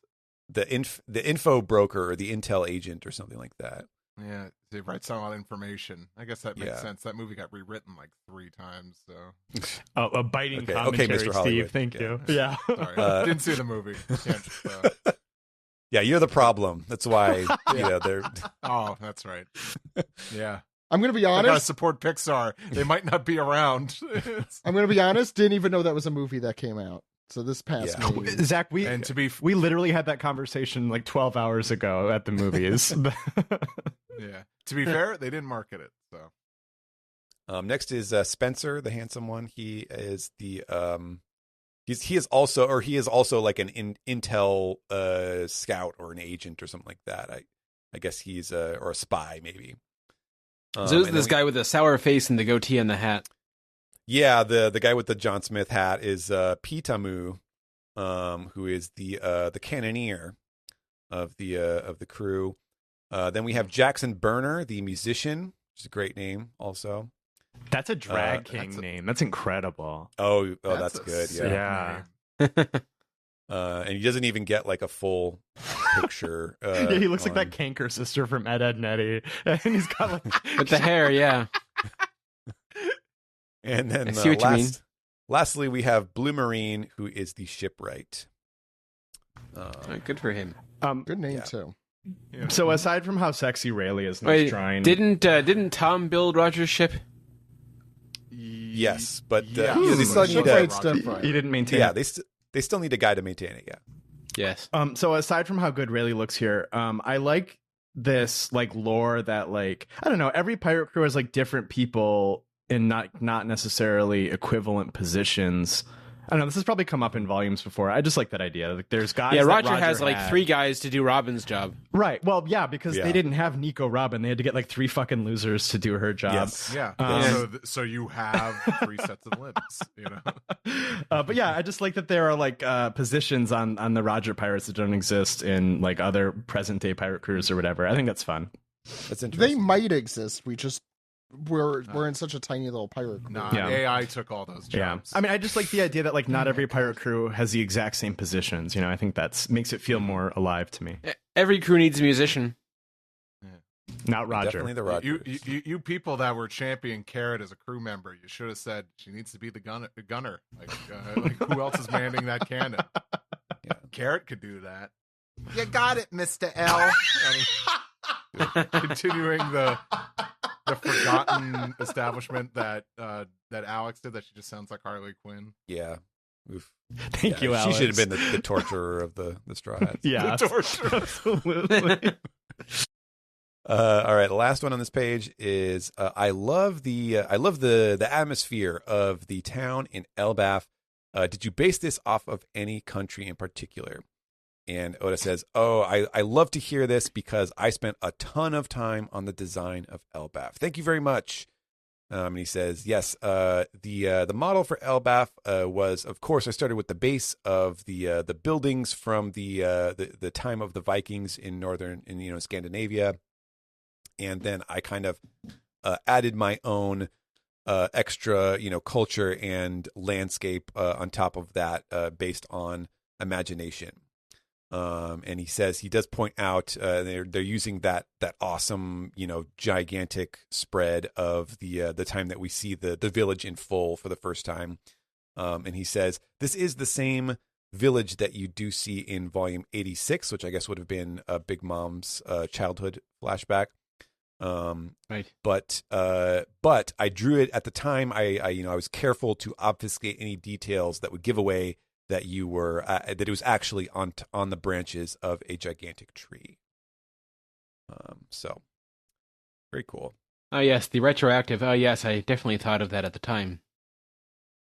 All right, so our next SBS again from 420 Land in Hong Kong. I love this this illustration, which is of, I think this is like Kid Kaido, right? In the middle, he's reading the comics, and he has drawn around Kaido is all of his favorite characters from the the favorite comics of the One Piece world. If you remember this from the SBS, where he's got like Monkey Ball, which is the Son Goku, like the monkey with the axe. There's Sora, hero of the sea or whatever it was.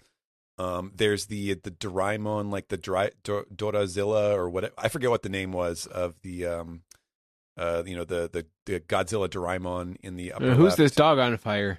The dog on fire was Phoenix. Osamu Tezuka's Phoenix is Firebird in Japanese, and that was Fire Dog. And then on the left was Chibi Marco-san, who's drawn to look like Marco, the Phoenix. And Chibi Maruko-chan. Yeah, okay. Yes, yeah. But Marco-san. Yeah, that's what yeah, that was from SBS a couple volumes ago. Oh my god. This is one of the best researched SBS headers, I will say. Yeah, it's very good. And that says something. Yeah. The first question here. So this he includes the panel here from, it might be from this volume even. It's either this volume or the previous volume, where it's Gabon describing all of the mixed blood races, like the Buccaneers, the Dosundara, the long arms and necks, or the long limbs and necks, and the Wotans. So the question is, hey, Oda-sensei, so let me guess, are the Dosundara mixes between giants and little people, or maybe ancient giants and little people? Oda says, so close. No, the correct answer is that they are mixes between humans and little people. So the name for the little people, the Tontata, comes from their adorable little footsteps. Tontata, tontata, tontata. And do we know that? No. Yeah, but I mean, it makes sense. It makes sense, yeah. So he goes on to explain. So if you up the volume a little bit, then you get the Dosundara. Oh my god! And he says a mix between giants and little people would be the Zushindodo, and those are very rare. Yeah, well, I could imagine. Yeah. Not going to get into the the whys and hows. All right. Well, the physics, the biology. I don't know which the birds and the bees of it all. You could get started in biology because the bears and the bees. Here comes our next question. That was for Josh. Hello, Odachi. So Ripley, so the giant women like Ripley and Gerd, since they are giants, does that mean their bra sizes are W cup for World Cup? And Oda says, "Yeah, I like that. That's so stupid. That's awesome. That's the best. It's so stupid. Let's do that." He said, "Yes, I got a bunch of questions about this. I like the attitude, but the problem is, if you calculate based on their height, the bust size of giant women is over 6 meters. So it's like, goddamn, it's like what cup size is that? How the hell should I know?" And here you came along and you had the answer. Yes, that's right. All of the giant women have the breast size of W cup or World Cup. So the canonical answer now. Well, there you go. Yes. At the risk of undermining our guy here, because giants are proportionate to humans, but just a lot bigger, would the breast size also not be proportionate? And therefore, a giant's cup size would be the same as a human's cup size, but just bigger. Never mind. I'm sorry. They have to shop at the same stores, so they can't be the same. That's true. The same classification. Is there any etymology to those letters other than the W cup? No, the actual ones in real life. Anyway, but they're different in Japan. You know what? Yeah. I'm done with this. Okay. Well, the next question is, stop right there, Oda Sensei, you disgusting pervert. And Oda's like, no, it wasn't me. It was that guy. These are the people who they keep sending in these letters. It was not me. The PTA is revolting. And the next comment is, we're starting the healthy and upright SBS. And Oda, he includes like the little sweat marks here, and he's like, yeah, exactly. Come on, let's do this, guys. Let's turn the page. Let's just have a nice, clean SBS. Okay, next question, please. And of course, the next comment is from Sanadachi. Oh God, you hate to see it. And it's I like how we all have that reaction immediately. And he says, every time after I finish reading One Piece, my mind is full of the thought of Nami's bountiful bosoms, and Oda's like, "Oh, you shut up, Sanada." Maybe we should have kind of a standard response. So, yep, classic. Wow, playing the hits. Playing the hits. Yeah. I feel so bad. Yeah, do free. I'm sorry. Was there Sanada. a question there? No. I'm sorry.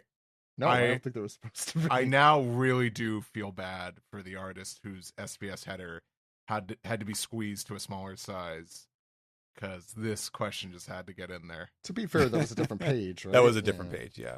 I know. Still, we could have shuffled some stuff around, but yeah. Well, he needs a punchline to his joke, and Sanada is the punchline. Yeah. Yes, that's true. Yeah.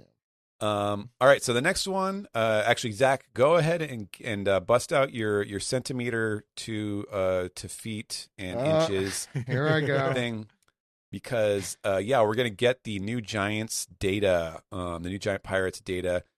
First of all, love the header on this one. It's great. It's an Elbaf themed one. You got Colin on the ground with the SBS sign, and on the ship behind him going up the rainbow. We get a little cut in of Dory and Brogy and Oimo and Kashi. They're doing like a YMCA thing, but it's SBS, and everybody's just big smiles. It's a lot of fun. I don't know why Colin looks like he's popping out of a trapdoor to me. Yeah, he's got like the boo sign or something. Yeah, I do see that. Feels like that Osumatsu pose. Oh, yeah. Oh, the Shay? Yeah. Iyami. Yeah, the giant. Yeah, the S. Yeah, that's the.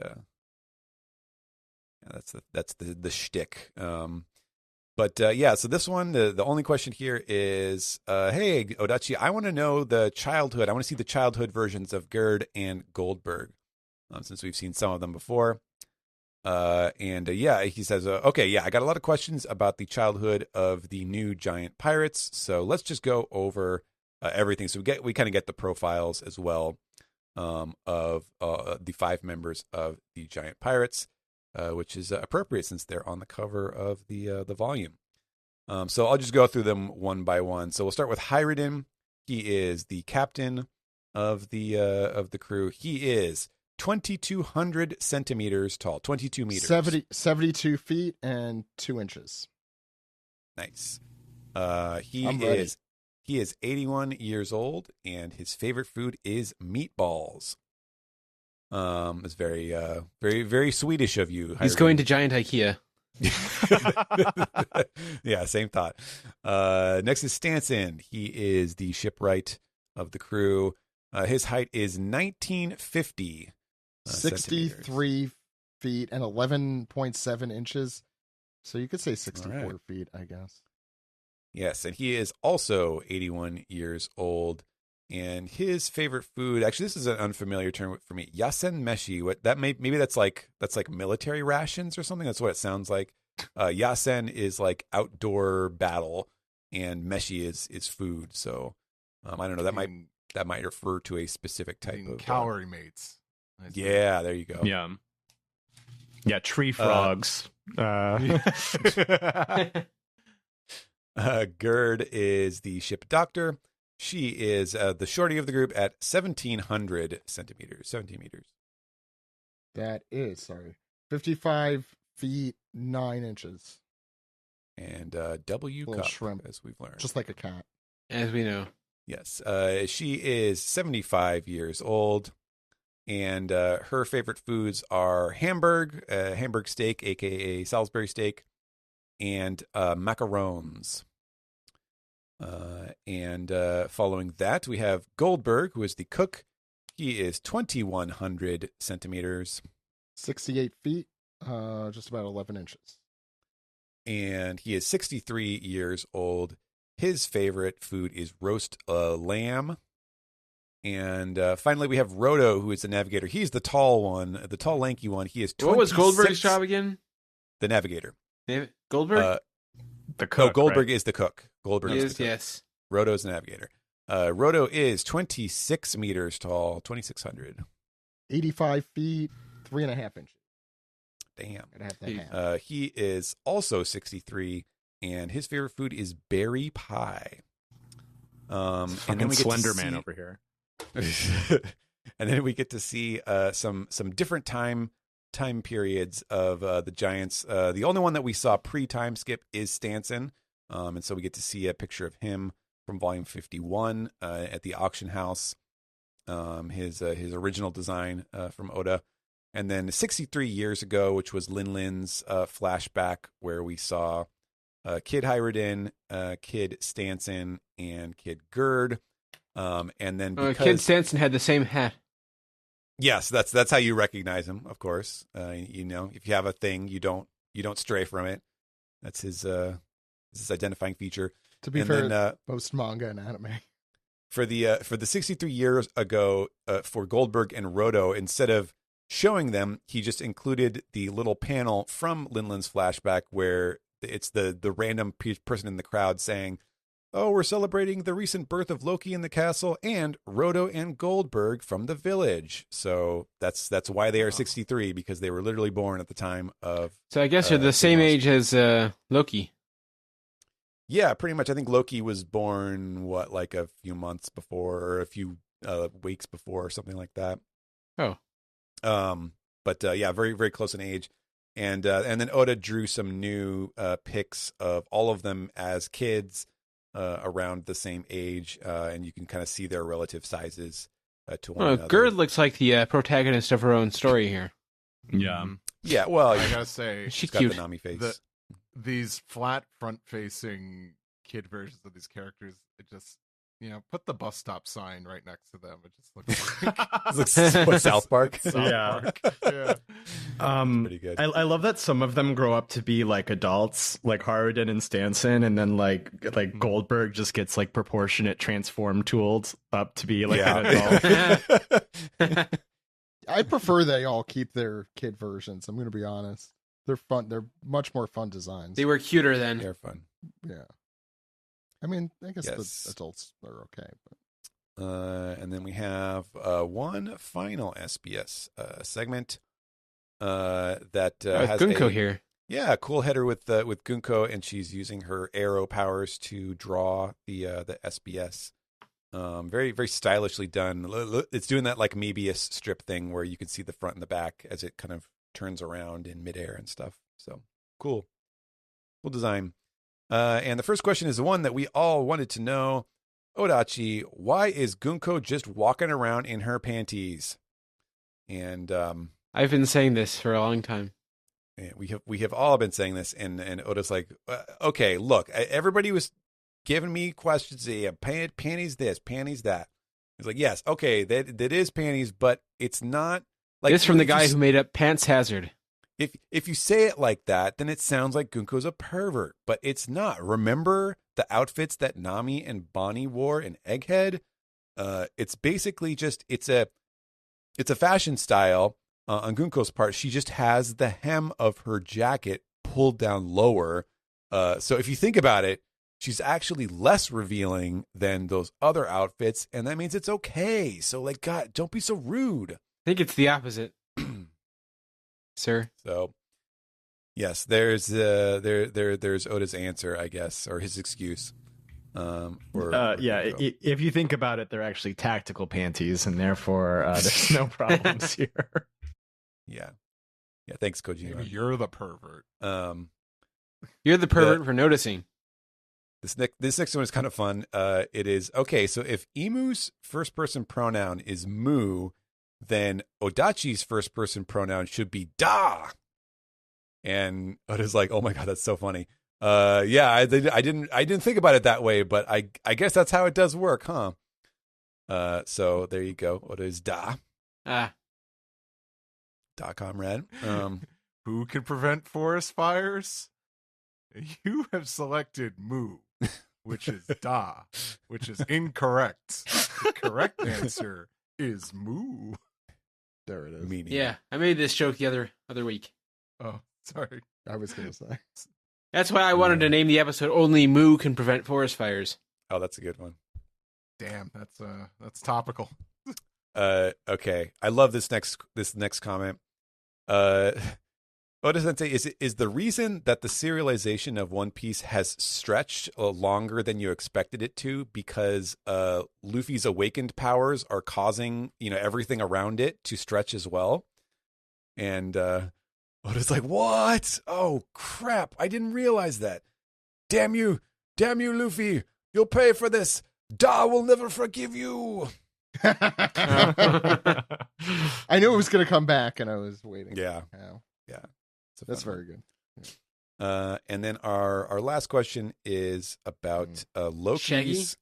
Well, specifically, it's about Loki's transponder snail here. So the voice recognition transponder snail next to Loki. How is that different from other transponder snails? And Oda says, yes. Okay, well, Loki's tied up, right? So he can't use his hands. So the reason that he has this is because this kind of transponder snail can understand some very limited commands in human language. He understands human speech just a little bit, so that he's able to connect calls. It's the Siri Dendenmushi. Basically, he says, so when you make a call, you basically just act like, "Hey Siri," and that will activate the snail and enable. Hey Dende. Ooh, that's good. I like that. And he says, we're out of time, so we'll see you next volume. And that's it for the SBS. I did throw in some of the Usopp Gallery Pirates. Did we have any friends in this one? Because I feel like recently we have the last few volumes. Like maybe I didn't look at all of the names. Some of them are familiar. Oh, we got Leo and Manshuri here. Yeah, the Leo and Manshuri one is funny because she's like, "May we start the Usopp Gallery Pirates?" And Leo's like, "Yes, we can." And then there's a classic, like the Usopp that we haven't seen in many, many years, where he's just kind of he's doing the backhand slap and going, "Oi," like wait a second. I do some of my favorites illustrations here. I do love on that first set.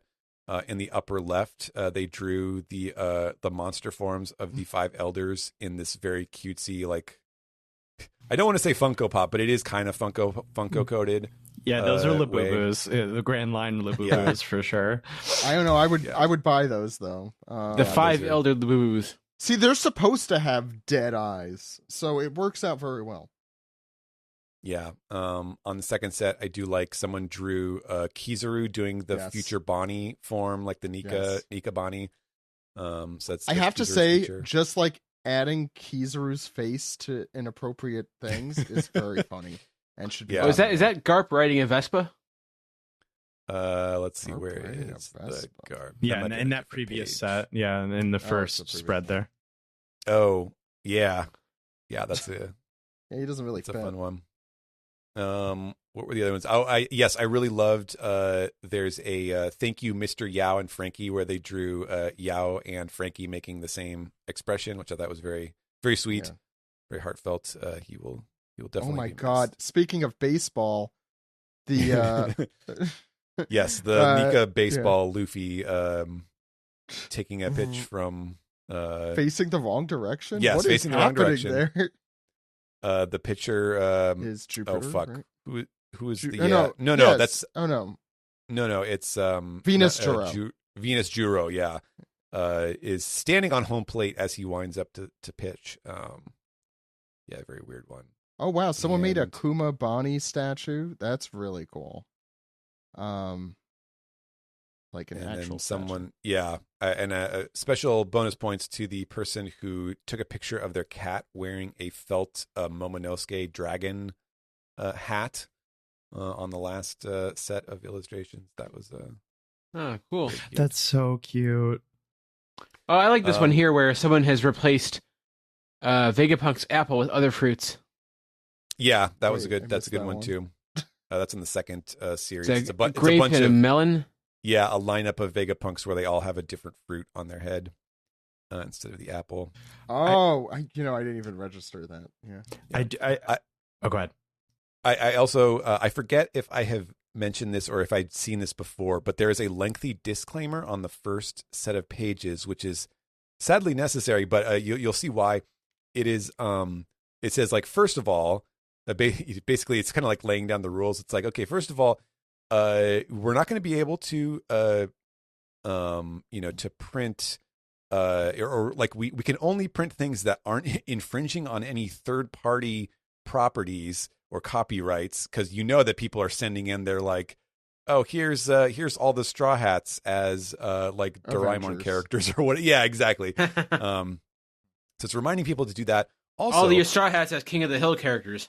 Also, do not use any generative AI in your in your submissions. Good for them. I'm Get sure their they've gotten that shit too. But I'm sorry, but they I was drawing at the moment there. Funny enough, drawing characters as other characters. Steve was putting prompts into Midjourney while we were doing as you do. Yeah. Sorry. Yeah. Yeah. I'm sure though. It was, but it's like, oh, don't do crossover stuff. Yeah. Yeah, I'm sure though that like, because they want you to send in like the original work, or at the very least like a photocopy of stuff. So like they're not going to pick anything that's obviously like, oh, this is just like Photoshop effects or AI. Like they're always looking for that hand-drawn touch anyways. So I don't think they have any problem with picking out like legitimate stuff for these segments. I do want to shout out on the third spread here, right in the middle, blink and you miss it. There's this very horny Ryokugyu right in the middle of the page. I've gotten flack on this show for finding the sexiest fascists in One Piece, but this guy is next level. This person, this is a real head right here. Okay, so Josh loves fascism. No, and I don't even like Ryokugyu. You like goofy looking fascists. Yes. So you like him when he's the big broccoli. Right. Is what you're saying. Yeah. I like them when they're silly dragons, and I'm not sorry for it. Cool. But that's basically it. Oh, is that it? Barney came up to you and like told you some things he heard on the internet. Barney. You'd be like, he'd be like, you know what? Anyway, so I says to Barney, Talk me away, goofster. There's also the new live action Chopper in the ad there. Yeah, they do include the ads of the cast rundown of all the announcements. I got my fan letter magazine. I had to. It was very difficult to find. The banger. Yeah. As well as the big ad that says the long-awaited season 2 coming in 2026. So yeah. There you go. I should mention, because some people know, but I think a lot of people are surprised. I think even I was. The voice of Chopper for the live-action Netflix series is in the latest Superman film. Oh, really? Yes, I did not know that. Which mascot animal is she voicing in that one? Oh yeah, no, I think does a great crypto. No, she's one of the Daily Planet employees. Cool. Oh, is it like the Office siren one that they completely waste? Yes, the one who's eating, and they're like, let's give her no lines.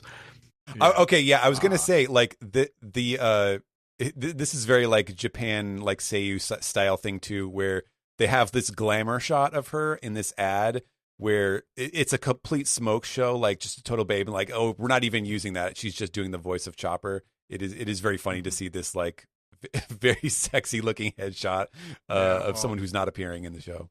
She's gonna look great in front of that poster when she does the press junket. Is all I guess so. I don't know. Sorry, that's cynical. I know. Hollywood. Okay, that'll do it for our manga recap of volume 112. Well, hold on. Hey, Steven, what's this page with Shamrock and Gunko on it?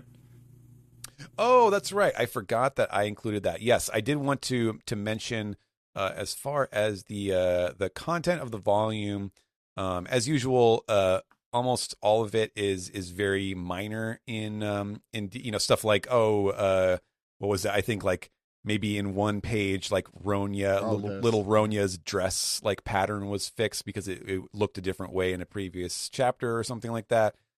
So some minor details, but the one content change, which we did talk about because it appeared in the like ad for the volume, I think, was that the introduction scene for Gunko and Shamrock when they appear in Elbaf. They did change the text, which was, I remember when it appeared, it was not really the way that he was like introducing other characters. So now they both say like, so like Shamrock says, what is it? Like Commander of the Holy Knights, World Noble, Figureland family, Saint Shamrock, son of, Elder Saint Garling, 5 Elders Saint Garling. And then Gunko says, Manmeyer family, Saint Gunko, arrow, fruit, arrow person, all of that stuff. So, yeah, it just does confirm once and for all that she is a celestial dragon. She is a saint, just like all the other ones, which for whatever reason, he didn't put that in the first time. So interesting. Okay. Yeah. And it does. I mean, I don't know if it rules out the, the question or the possibility that, because I think part of the theory crafting was that, like, because she had this weird name that also means like army child or something, that like maybe that was a reference to her background, or like where she came from, in case she was like a special servant of Emu's, and that's why she's the one who gets possessed by Emu at the end or whatever. I don't know. This might, kind of rule out some of that stuff, but this would seem to suggest that she is just a regular celestial dragon in many ways. Yeah, this is Emu's Les Enfants Terribles. Yeah, the protege. Huh. Okay, so there we go. That'll do it for our recap of volume 112. We'll see you in the next segment.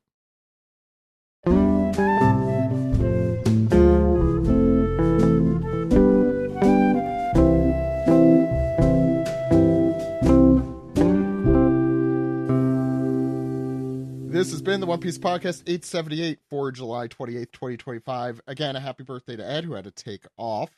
And a big thanks to Steven, as always, and Steve and Josh for giving us a real story time episode.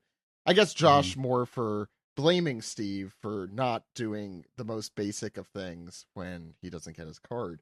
We tried. No, that's not what trying is. That's not. We also hope you enjoy today's episode image from Steve, which I love personally, and is going to make no sense unless you subscribe to us on Patreon at patreon.com/OnePiecePodcast. See what I did there? We also have our sticker of the month club crew thing that you could sign up for just $12 a month. Before July is over, if you sign up now, you get Loki in his little life. What did they call? Why am I forgetting the name? lifesaver thing. Inner tube. Inner tube. Thank you. Floating next to the Thousand Sunny. Yeah. Get that now. You get to vote on next month's. So that's gonna be, when is next month? Friday, I think. If you're listening to this the week it comes out. And I'm sure it will include selections from the past and the present. So please subscribe if you haven't. Steven, where can people find you? You can find me over on Blue Sky at stephenpaul.bsky.social. And as always, you can read what's going on in One Piece and Akane Banashi weekly on the Shonen Jump or Manga Plus apps. And as well, we will have coming up soon. I'm working on it as soon as I hang up on this call. I will be working on the final chapter of Shoha Shoten. If you have enjoyed that, it'll be a great finish. Have loved working on that series. Will be sad to see it go. But great story about stand-up comedy with art by Takeshi Obata from Death Note. So if you have not checked it out, please do go give that a read because it is almost over. Josh. You can find me drawing Hanafuda's Big Naturals on all the social medias. So Blue Sky, I would have chosen Instagram. that episode image, by the way. That's a... Oh my God, Zach! At least someone is drawing. Yeah. So that's Amon's AMONNS. That would be Blue Sky, Instagram. I'm on Letterboxd. I always got takes. The takes economy. I'm thriving. Yeah. Steve. Where can people find you? Yeah, I'm Steve. Yeah. Hello. Yeah. I got a website, steveyurko.com. I'm on socials. Steve Yurko is the username most spots. Listen to me on ProZD Plays Games, new episodes daily. Catch me at Anime NYC. My artist alley table is P26. And it's a 4-day con this year. I will be there all 4 days. If you're in the New York tri-state area, come on through. Hopefully the 7 train's running this year. Somehow I doubt it. It never is. Never. Coincidentally. Never is. You can follow us at One Piece. It's the McDonald's shake machine of the McFlurry machine. Yeah. But it's more New York City Metro Subway. Yeah. MTA. Did you forget? eFresh. Wow, you've been out there too long. Yeah. Anyway, you can follow us at OnePiecePodcast.com anywhere you get your podcasts, including Apple Podcasts, Spotify, and the rest at One Piece Podcast on social media. Zach, out here we call the trains hoagies. In the gay community, we call them grinders. Okay, these are Thank you. Awful jokes. You can follow us on Instagram, Twitter if you want, Blue Sky, Facebook, all the shitty social media sites that you frequent. It's not your fault. It's that they just for the most part are not great. You can check those out. And please subscribe to us on patreon.com/OnePiecePodcast. Apologies this week. We didn't quite have enough piece together to warrant a full segment, but we will get to whatever was in the dispiece queue next time. We also do not have an anime recap this week. Sam, I'm assuming we don't have an anime recap this week because Sam hasn't mentioned it. Love hearing that. Sam is missing. If you've heard from Sam. It's a joke. Anyway, so you could look forward to our anime recap returning next time. And next week, we're supposed to have Chris Dobbins and Mike Patton on. Cool. So we'll celebrate Mike's birthday next week, which is also today. It's birthday. But before we go, as a surprise that I hinted to at the beginning of the segment, it's time to play some trivia. I actually prepped during the show. Fuck. It's time to play Cue music. Tontada, Cleon, or Pitcher? Yeah, you heard me right. You have to... Wait, what was the second word you said? Cleon, like from Star Trek. Is it a Cleon? Not to be confused with a Klingon. I don't think you pronounce the G. You definitely pronounced the G. What are you talking about? Steve, we have a new episode image. Change it now. I did not hear him right. I don't even go here, dude, and it's Klingon. Okay, you're right.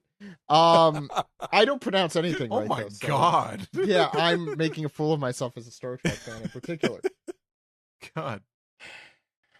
Well, this has gotten off to a bad start. You just gave Book of Boba Fett a little bit more credibility now. I hope you're happy. What did they do? I don't even get this. I don't know. It's just, I don't know.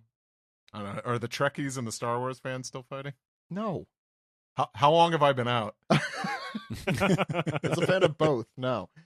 Oh my god, I'm getting skewered by Miles also. After you said you would kill him, he's going to say that to me next time he sees me, Steven.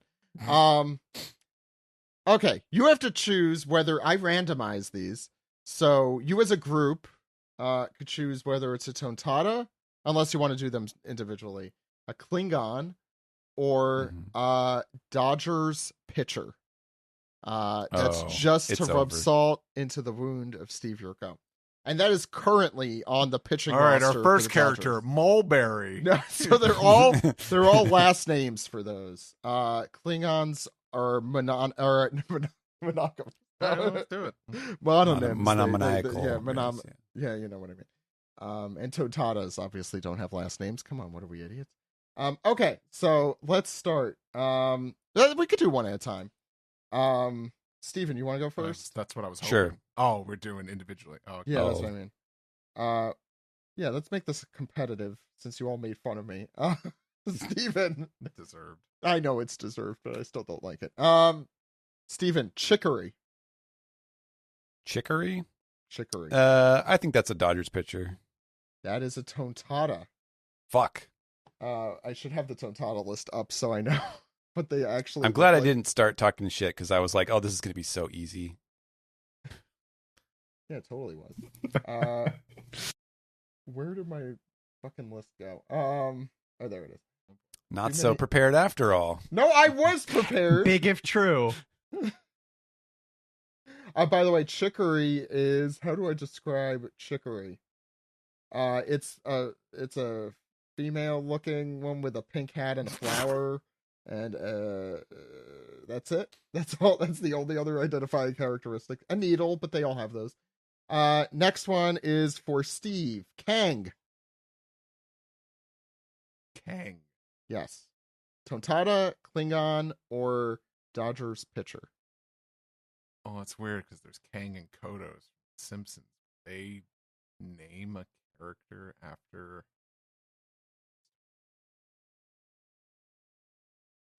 I think you're doing this deliberately. I think it's a Dodgers pitcher.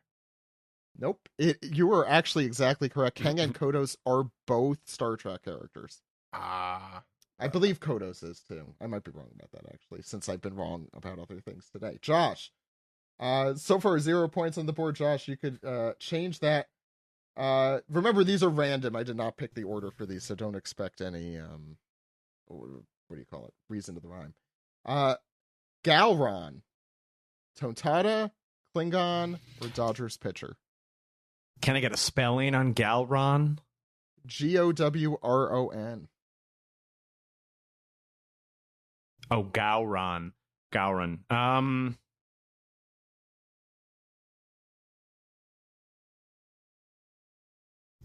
I'm gonna say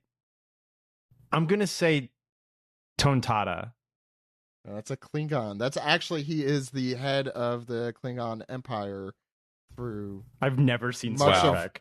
Much of Next Generation, and I forget his specific title. Not only is they it also Klingon, have like an emperor kind of thing. He's the most important Klingon. He is. You got it wrong. Wow. You did get that wrong. Well, he was until he was murdered. But they were all murdered. It's not a spoiler alert. It's... Yeah, okay. They're like Romans. Yeah. Yeah, exactly. So 0 points for everyone. Steven, you're next. Okay. Oh well, this one will be a slam dunk because it's Wicca. Wicca is Gosh, now where have I heard that name today? I tried to get rid of. I'm thinking of blue hair. Do you want me to skip to the next one, Steven, and give you like a real challenge? No, take the win. Wicca is a Tontata. Yeah, Steve, Sheehan.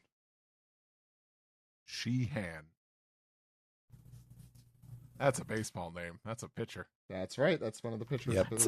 It's probably Sheehan. I would say. I don't care. That's the way you said it. I'm like, I don't know. That could be a Klingon. Yeah. Turning an Irish surname into an alien language.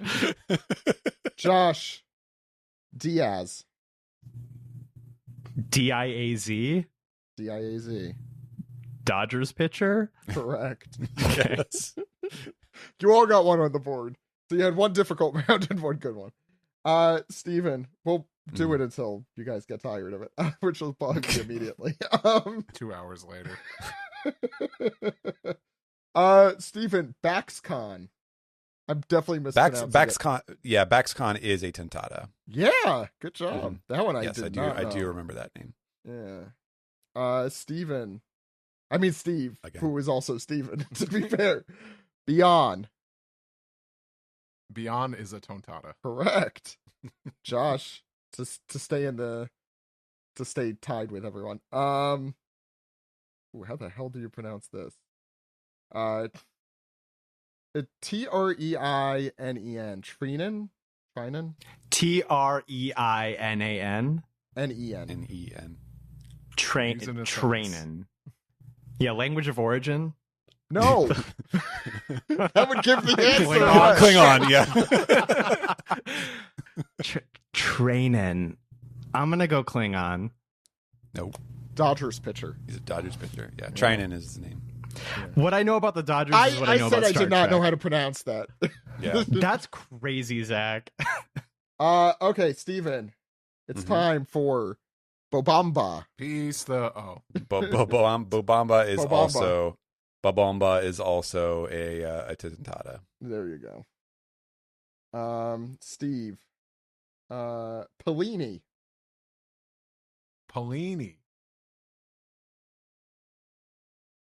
Klingon. Tontata.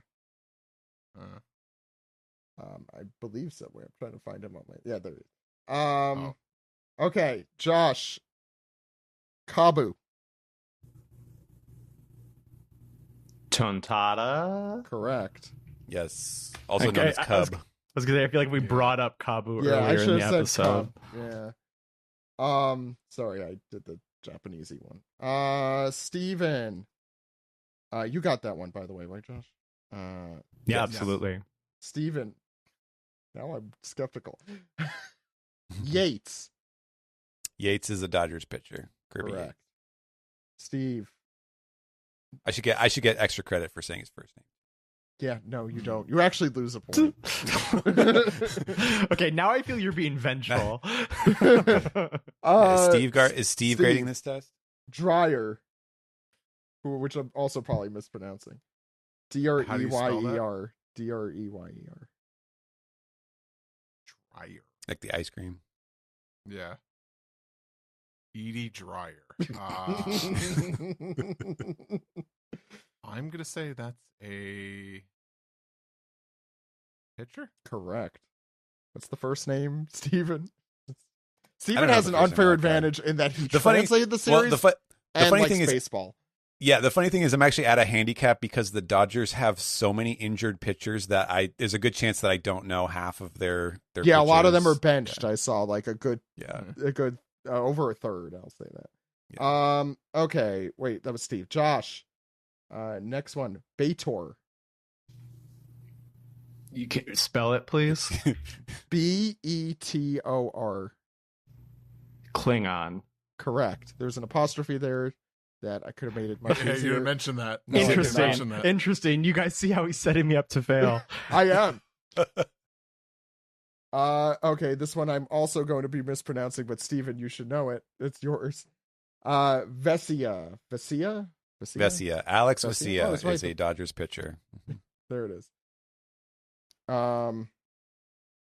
Steve, Core. Spell it, please. Kor. That's Klingon. It is. That's who I was actually thinking of. I think it's Kang and Kor. I don't know if there's a Kodos now. Like, second guess it myself. Josh, we could stop. I'm almost through this list anyway. Glass now. For listeners' reference, we're just watching Steve draw the image on his screen. I realize share I'm this still point. sharing. I don't care. Screen. It's good. It's entertainment. Yeah, It's very I've been hypnotizing, watching him choose the right line for minutes at a time. Glass now.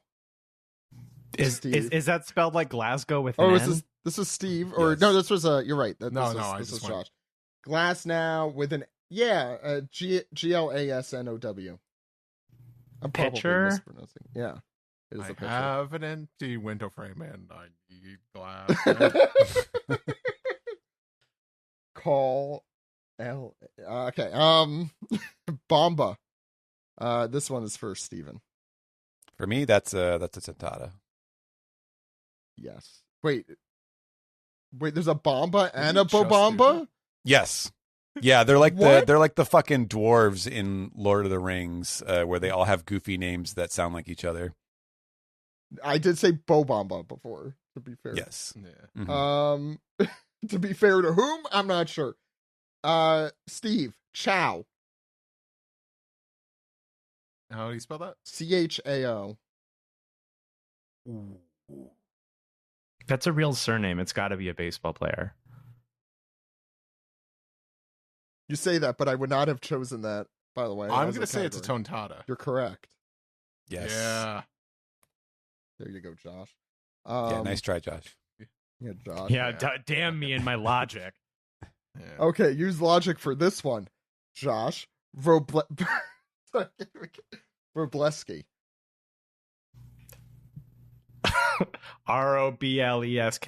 Not even close. Wrobleski. Actually, you were very close. You were just one off. My brain is gone today. Pitcher. Correct. Yes, that famous Polish Tontata. Steven. Yamamoto. Yamamoto. Oh god, wasn't there a Tentata named Yamamoto? Yeah, Klingon. Actually, not. Yamamoto. There are some Asian influences for some. Strangely, in the Klingon society, he was named Yamamoto the pitcher for some reason. Yeah, no, he's a Dodgers pitcher. Yes, you're right. Steve. Koloth. How do you spell that? Koloth.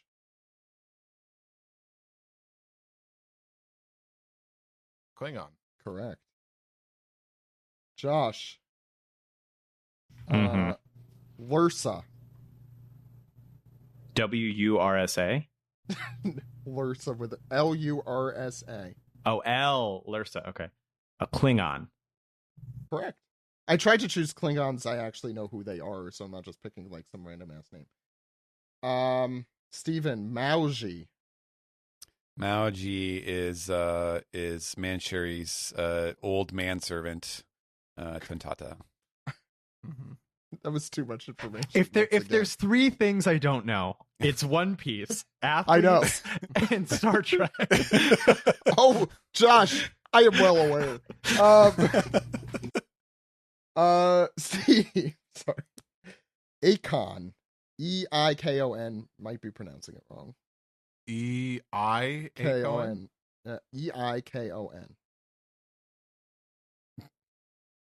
AKO. He's a rapper. Yeah, I was going to say. A-K-O. I'm going to say that is a Klingon. Tontata. Ooh. Yeah, the game got interesting. Josh. Did it? Yeah, has it ever been interesting? Casparius. I could stop whenever you guys want me to. Otherwise, I'm just going to finish this. There's like 7 more, I think. Casparius. 7 more? Jesus. No, I'm stopping. I think I'm losing anyway. I think I'm one behind everybody else. Okay, you don't want to answer that one? No, I'm abstaining. That's a Dodgers pitcher. You're feigning interest at this point. Okay, well, we won't get to the rest of those. Thank you all for sticking around for that and indulging my stupidity. I had much of a choice, but yes, you did.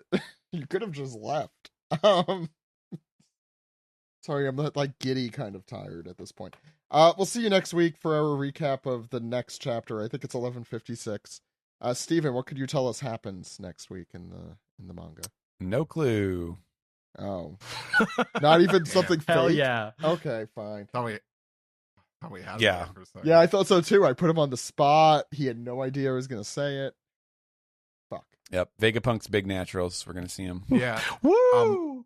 Okay, that you could have drawn too. I'm looking forward to that Mana recap. Okay. Shut your face. Oh, I'm sorry. I you know what? You can make fun of me after you get that card from fucking Dodger Stadium. It wasn't my fault. It wasn't my fault. It was your baseball's fault. Good night, everyone. We're going to continue this. Steve, all you had to do was ask them. Yeah, goodbye, Zach. They play We Love L.A. at the end of a Dodgers game if they win. Well, I hate L.A., which is funny because it's kind of the whole point of that song. Brother. It's ironic.